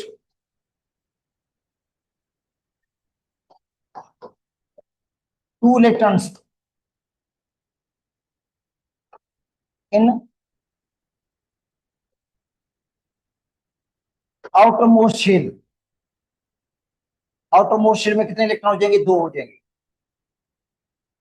जैसे आपने पढ़ा होगा हाइड्रोजन का, इस हाइड्रोजन के पास 1 इलेक्ट्रॉन, दूसरे हाइड्रोजन के पास भी 1 इलेक्ट्रॉन, इसके पास 1 इलेक्ट्रॉन, इसके पास भी 1 इलेक्ट्रॉन है और इसकी एनर्जी हाई है। ये क्या करेंगे, इन इलेक्ट्रॉन की शेयरिंग कर देंगे आपस में। इसके भी 2 इलेक्ट्रॉन कंप्लीट हो गए, इसके भी 2 इलेक्ट्रॉन कंप्लीट हो गए, दोनों का जो डुप्लेट था वो कंप्लीट हो गया और बॉन्ड बन गया सिंगल बॉन्ड। और जो बॉन्ड एनर्जी है इसकी 436, सॉरी, एनर्जी रिलीज होगी, एनर्जी रिलीज होगी 436 किलो जूल पर मोल। इस एनर्जी को हम कहते हैं बॉन्ड एनर्जी। इसका मतलब है हाइड्रोजन का बॉन्ड मजबूत है क्लोरीन के बॉन्ड से। हाइड्रोजन का जो बॉन्ड है वो मजबूत बॉन्ड है क्लोरीन के बॉन्ड से ज्यादा मजबूत है, क्योंकि उसकी बॉन्ड एनर्जी बहुत हाई है, ज्यादा एनर्जी रिलीज हो गई है। इसका मतलब है जो हाइड्रोजन का मॉलिक्यूल है वो उसकी एनर्जी कम हो गई है क्लोरीन के मॉलिक्यूल से। क्लोरीन के मॉलिक्यूल का बॉन्ड तोड़ना आसान है, हाइड्रोजन के बॉन्ड का मॉलिक्यूल को तोड़ना क्या मुश्किल है। इसका मतलब है जितनी बॉन्ड एनर्जी ज्यादा होगी, बॉन्ड एनर्जी की वैल्यू जितनी ज्यादा, स्टेबिलिटी भी उतनी ज्यादा, और रिएक्टिविटी कम। देखो, more bond energy,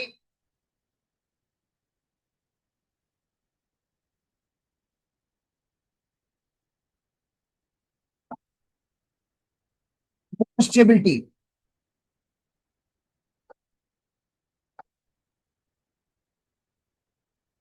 bond energy ज्यादा, स्टेबिलिटी क्या होगी, ज्यादा होगी, और रिएक्टिविटी लेस।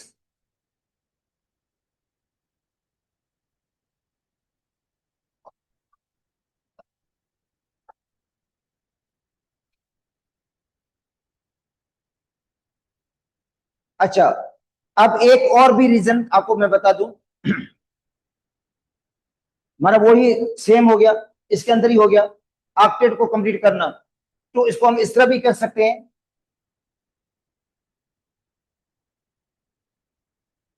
एटम इसलिए भी बॉन्ड बनाते हैं ताकि उनकी कॉन्फ़िगरेशन नोबल गैस जैसी हो जाए, क्योंकि नोबल गैस स्टेबल है। देखो, नोबल गैसेस जो है वो स्टेबल हैं, नोबल गैसेस के ऑर्बिट्स स्टेबल ऑर्बिट्स हैं, क्योंकि इनके ऑक्सीजन में 8 इलेक्ट्रॉन्स होते हैं, सिवाय हीलियम के, उसके ऑक्सीजन में 2 इलेक्ट्रॉन्स हैं। तो हीलियम का भी ऑक्सीजन कंप्लीट है 2 इलेक्ट्रॉन पे, और नियॉन आर्गन उनका भी ऑक्सीजन कंप्लीट है 8 इलेक्ट्रॉन पे। तो इसका मतलब है एक रीजन और ये भी कह सकते हैं हम, to achieve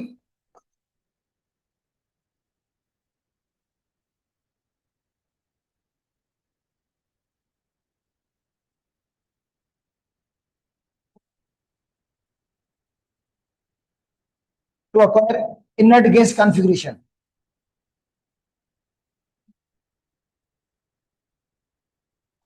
inert gas configuration,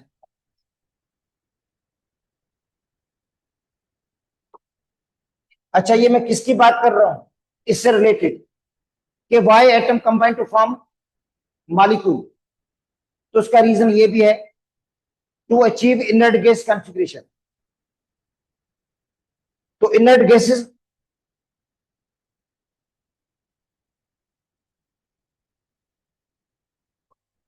have 8 electrons.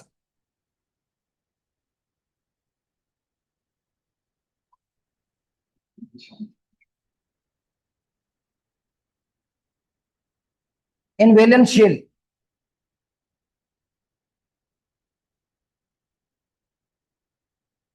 Accept helium, which has 2 electrons in valence shell।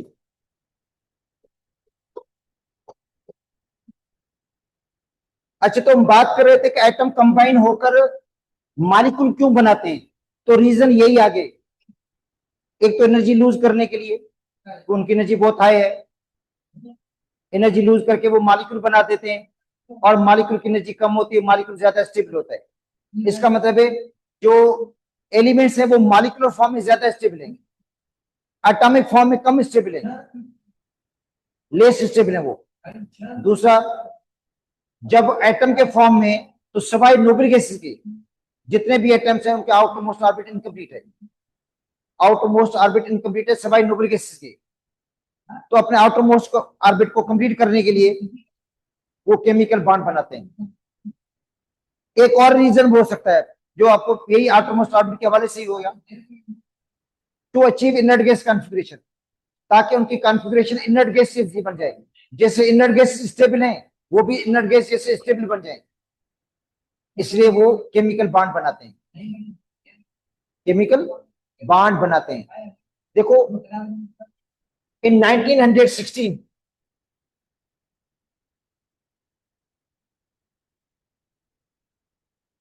Two types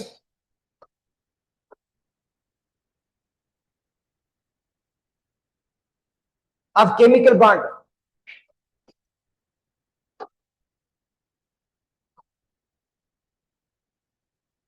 देखो 1916 के अंदर दो टाइप्स के chemical bond were describe.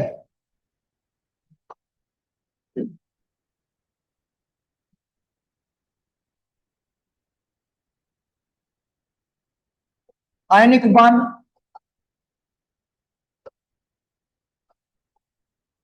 Bye W Kossel, covalent bond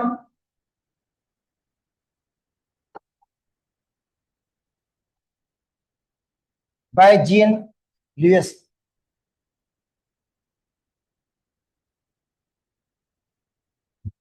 बेटा ये आयनिक बॉन्ड जिसका कंसेप्ट डब्ल्यू कोसेल ने दिया था, कोवेलेंट बॉन्ड जिसका कंसेप्ट दिया था जीएन जीएन ल्यूइस ने।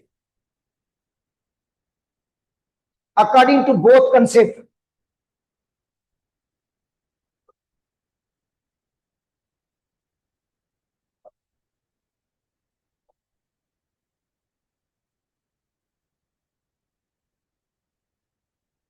according to both concept, atoms become stable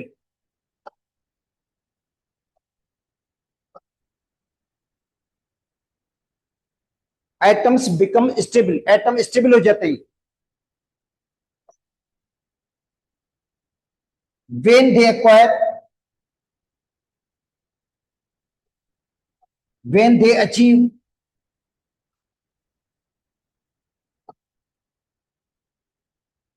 inert gas configuration।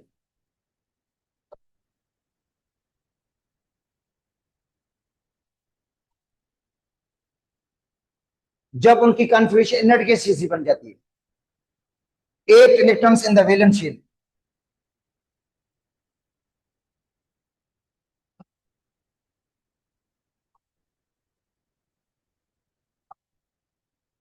Eight electrons in the valence shell. इसका मतलब एटम के जब आखिरी में 8 इलेक्ट्रॉन हो जाते हैं तो वो स्टेबल बन जाता है, नोबल गैस की तरह, जिसको हम कहते हैं ऑक्टेट।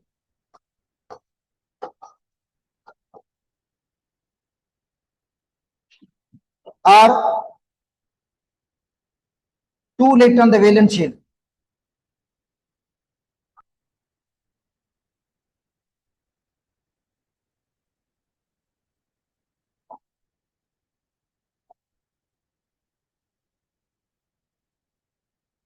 डुप्लेट, या तो डुप्लेट या ऑक्टेट कंप्लीट करेंगे तब वो स्टेबल बन जाएंगे। अच्छा, तो नोबल गैस कॉन्फ़िगरेशन या inert gas configuration can be achieved. तो inert gas configuration can B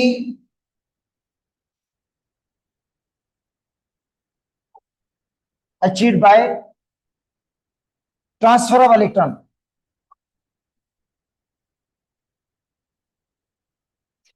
transfer of electron। अब इलेक्ट्रॉन की ट्रांसफर करके भी नोबल गैस अचीव कर सकते हैं। जैसे सोडियम एक लूज कर दे, क्लोरीन एक गेन कर दे, तो सोडियम का भी ऑक्टेट कंप्लीट हो गया, क्लोरीन का भी ऑक्टेट कंप्लीट हो गया, तो ये इलेक्ट्रॉन की ट्रांसफर होगी, इलेक्ट्रॉन की ट्रांसफर होगी। और शेयरिंग ऑफ इलेक्ट्रॉन,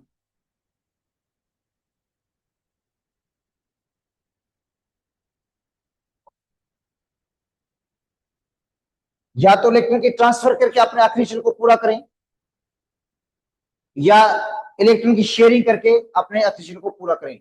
अगर इलेक्ट्रॉन की ट्रांसफर होती तो आयनिक बॉन्ड बनेगा।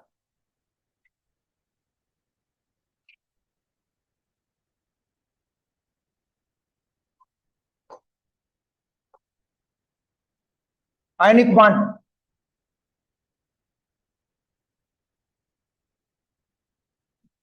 और electrovalent bond,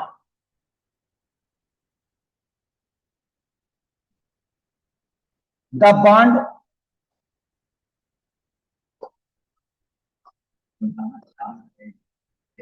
which is formed by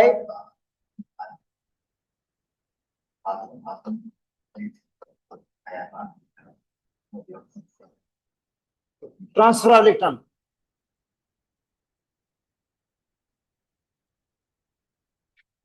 transfer of electron।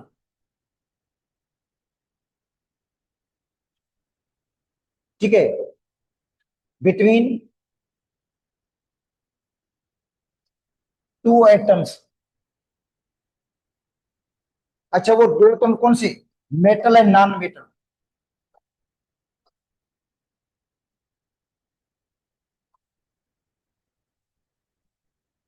Metal और नॉन मेटल के दरमियान इलेक्ट्रॉन की ट्रांसफर होगी, मेटल लूज करेगा, नॉन मेटल गेन करेगा। या आप कह सकते हो elements of high electronegativity.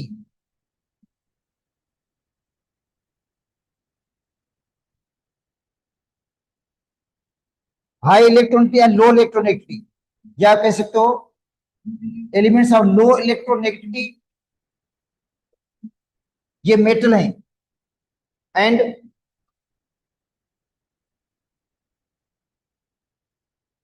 Elements of high electronegativity,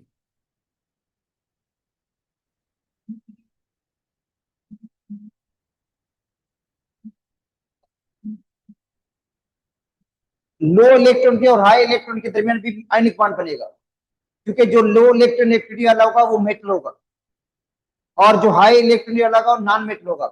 metal lose करेगा, नॉन मेटल गेन करेगा। Difference of electronegativity,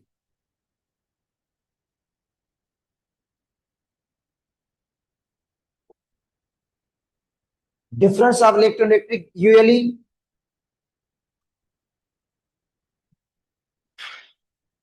greater than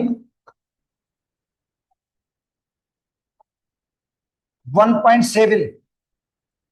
जो इलेक्ट्रॉन का फर्क होता है वो तकरीबन 1.7 से ज्यादा होता है, तो बॉन्ड जो बनेगा वो आयनिक बनेगा।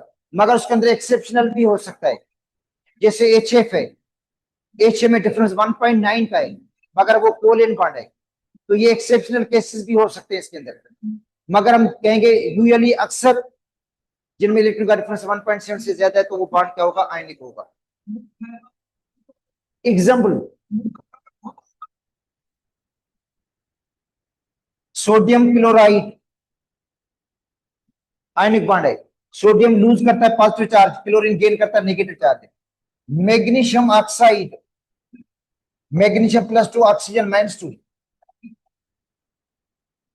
सीजियम फ्लोराइड, सीजियम के ऊपर प्लस चार्ज, फ्लोरीन के ऊपर माइनस चार्ज है। Calcium oxide, calcium +2 oxygen -2।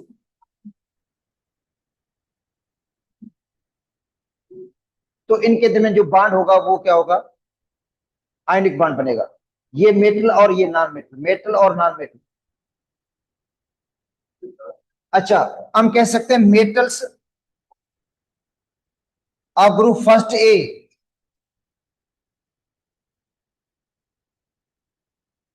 Metal group first के lithium, sodium, potassium, rubidium, caesium.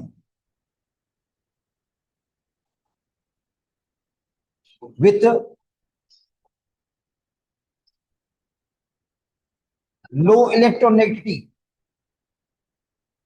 इनकी इलेक्ट्रॉन लो है, and low ion potential,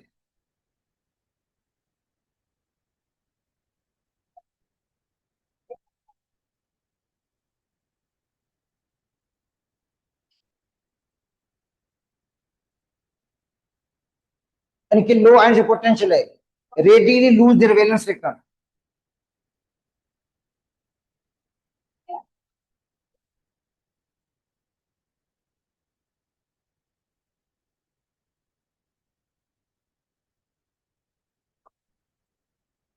valence electron readily lose कर देते हैं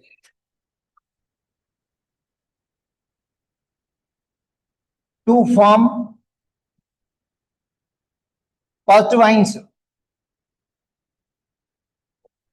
M+1 positive ion.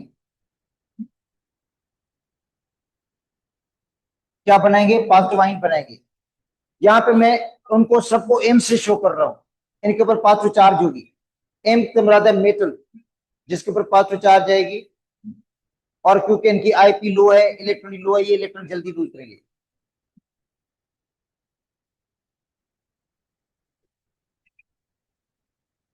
Non metals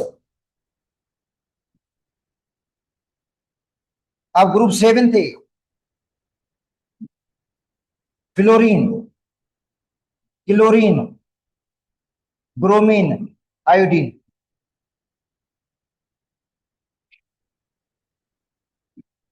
with high electronegativity, इनकी electronegativity high है, इनकी जो इलेक्ट्रोनेगेटिविटी की वैल्यू है फ्लोरीन की सबसे ज्यादा है, बेसिस 7 ग्रुप की इलेक्ट्रॉनिक सबसे ज्यादा है, high electronic and high electron affinity.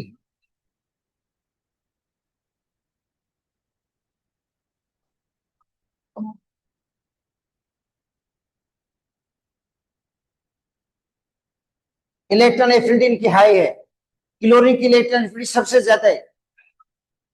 ये इलेक्ट्रॉन को गेन करते हैं, ये इलेक्ट्रॉन को गेन करते हैं और एनर्जी को रिलीज करते हैं, जिसको हम कहते हैं electron affinity. High electron affinity है, readily gain electron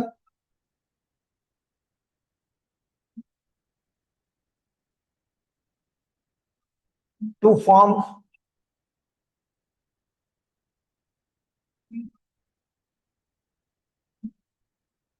negative ion, और जिसको मैं ए नेगेटिव से शो कर रहा हूं।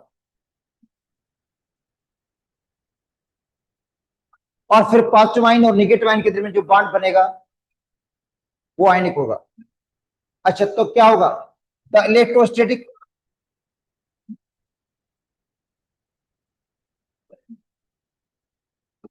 Attraction between positive ion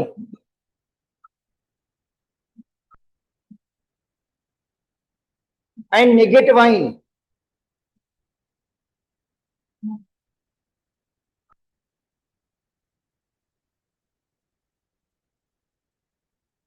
is called ionic bond.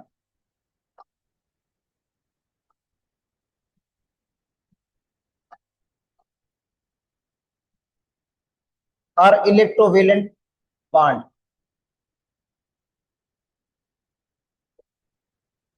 तो अब देखो एम, ये आयन है, ये पॉजिटिव आयन है, गैस वाले फॉर्म में है, और ये ए नेगेटिव आयन है, ये भी गैस वाले फॉर्म में है। जब ये कंबाइन होंगे आयनिक बॉन्ड बनाएंगे। देखो मेटल ने लूज करके पॉजिटिव आयन बना लिया, नेगेटिव ने गेन करके नेगेटिव आयन बना लिया, नॉन मेटल ने गेन करके नेगेटिव आयन बना लिया। अब इनके बीच में जो बॉन्ड बनेगा एम ए सॉलिड बनेगा, इस बॉन्ड को कहते हैं आयनिक बॉन्ड। और ये जो एनर्जी रिलीज करेगा उस एनर्जी को हम कहते हैं लेट्स एनर्जी।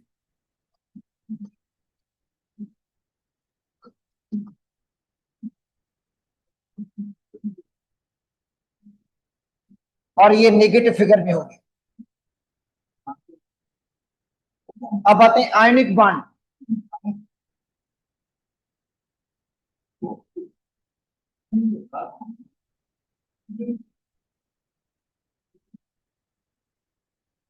इन NaCl,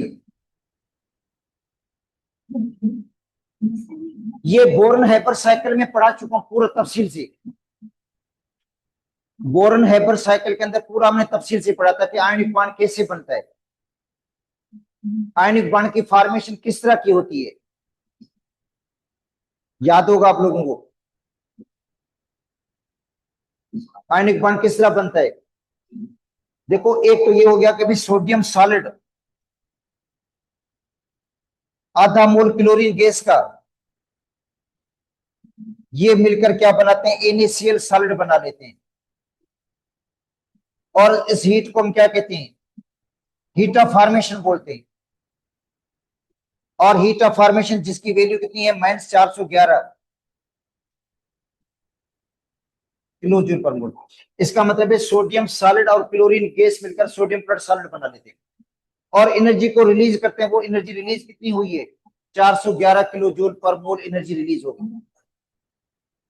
अच्छा, तो अब क्या होगा? अगर इसको स्टेप वाइज लिखोगे तो मैं आपको सिखा चुका हूं पहले बोरन हाइपर साइकिल के अंदर कि भाई सोडियम की पहले सब्लिमेशन होगी, पढ़ा चुका हूं मैं आपको।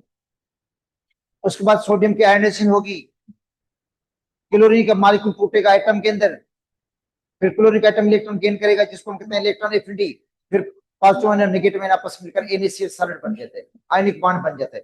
तो आयनिक बॉन्ड की जो फॉर्मेशन है वो एक्चुअली बोरॉन हाइपर साइकिल के अंदर हम पढ़ चुके हैं। अब आते हैं आयनिक कंपाउंड्स की प्रॉपर्टीज क्या होंगी, आयनिक जो कंपाउंड्स हैं उनकी कौन सी प्रॉपर्टीज होंगी, आयनिक कंपाउंड की properties of ionic compound.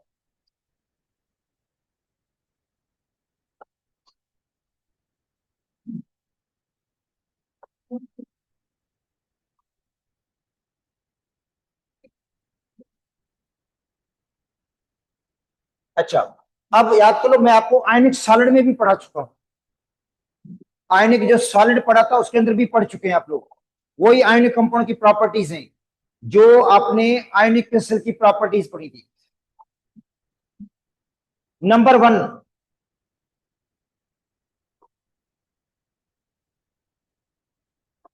They are hard solid,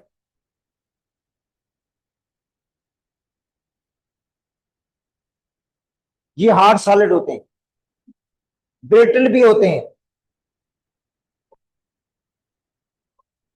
brittle का मतलब है भुर जाते हैं, जब कोई फोर्स लगाएंगे तो ये क्या हो जाते हैं, टूट जाते हैं, ब्रेकअप हो जाते हैं, और फिक्स क्लीवेज प्लेन से टूटते हैं। हमने पढ़ा था कि ये क्रिस्टलाइन जो सॉलिड है फिक्स क्लीवेज प्लेन से टूटेंगे। तो ये क्या होते हैं, हार्ड होते हैं, ब्रिटल होते हैं, having high melting point.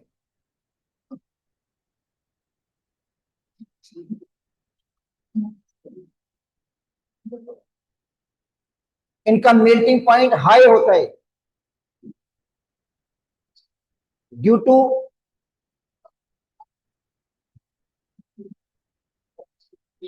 Strong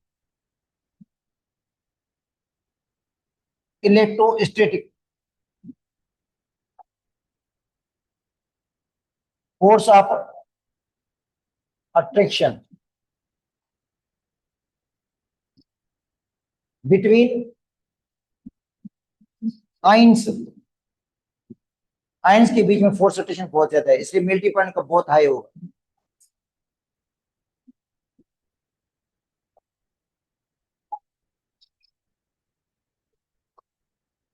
they are non directional,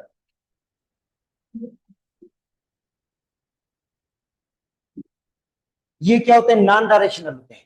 covalent compound directional है, जबकि आयनिक कंपाउंड क्या होते हैं, नॉन डायरेक्शनल है, क्योंकि फोर्स अट्रैक्शन सब साइड से होती है।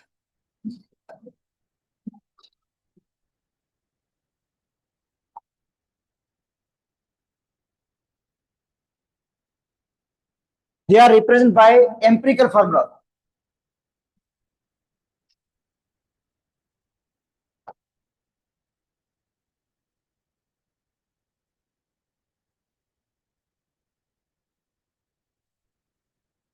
अब एक चीज और बता दूं, they are not expressed by molecular formula, they are not expressed by molecular formula because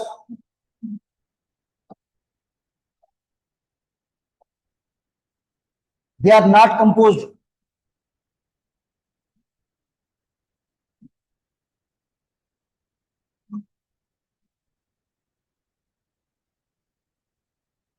of molecules, ये मॉलिक्यूल्स के बने हुए नहीं है, इनके अंदर मॉलिक्यूल्स नहीं होते, ये मॉलिक्यूल्स के बने हुए नहीं है, इसलिए इनको मॉलिक्यूलर फार्मा से शो नहीं करेंगे।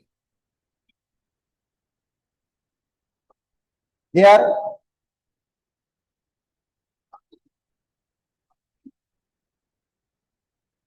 expressed by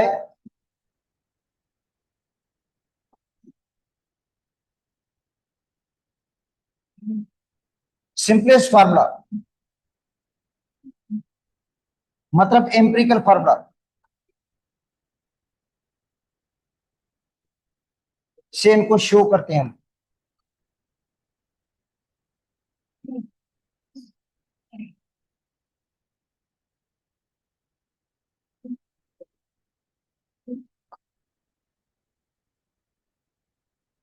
They are soluble in polar solvent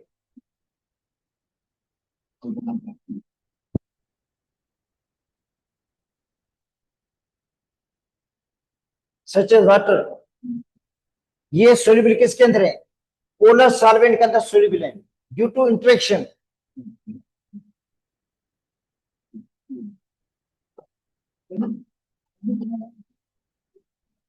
between ions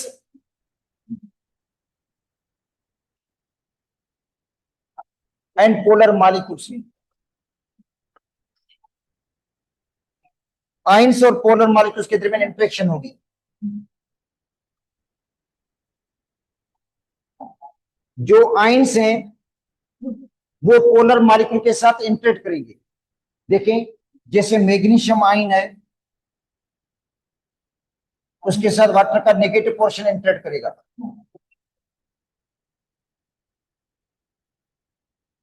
water भी डायपोलर है, वाटर डायपोलर है, और वाटर का जो नेगेटिव पोर्शन होगा वो मैग्नीशियम आयन के साथ इंटरेक्ट करेगा.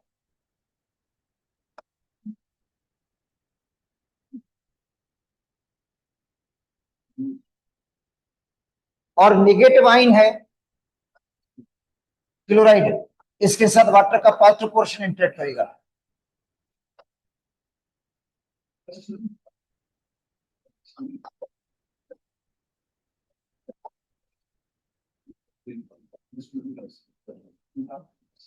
तो देखो, नेगेटिव आयन के गिर्द क्या हो गया? नेगेटिव आयन को भी वाटर के मॉलिक्यूल घेर रहे हैं. नेगेटिव आयन को भी वाटर के मॉलिक्यूल घेर रहे हैं, पॉजिटिव आयन को भी वाटर के मॉलिक्यूल घेर रहे हैं.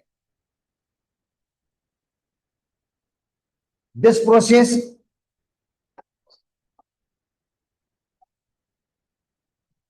Is called solvation.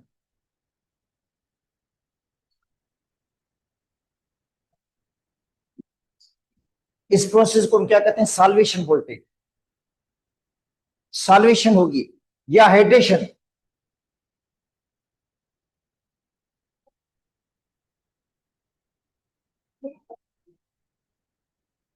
अच्छा, ड्यूरिंग इंट्रेक्शन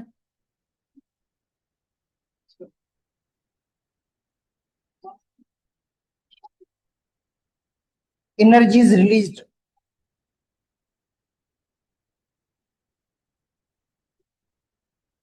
एनर्जी क्या रिलीज हुई है? नोन एज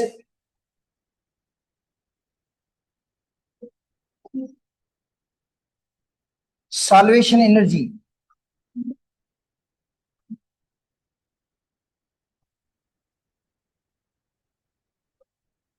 और हाइड्रेशन एनर्जी. अब देखो, यहां पे दो एनर्जीज हैं. एक होती है लेट्स एनर्जी, जो आपको मैंने पहले पढ़ा चुका हूं.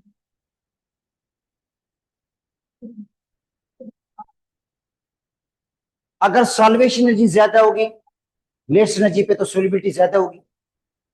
देखो, सोलिबिलिटी जो होगी वो ज्यादा होगी. अगर लेट्स एनर्जी हाई है और सॉल्वेशन एनर्जी कम है, तो सोलिबिलिटी कम होगी. इसका मतलब है सोलिबिलिटी जो है, सोलिबिलिटी दोनों एनर्जीज पे डिपेंड करती है.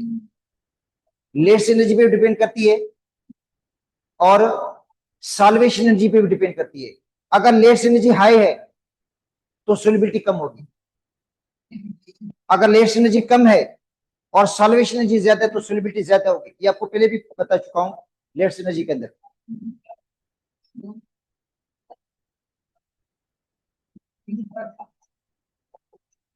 Ionic compounds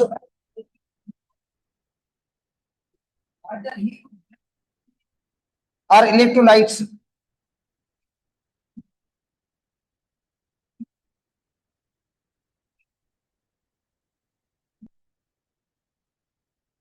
conduct electricity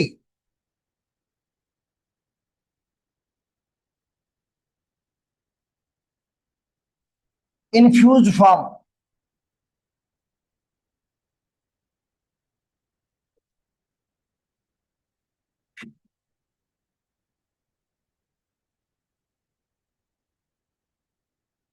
Solution form or molten form.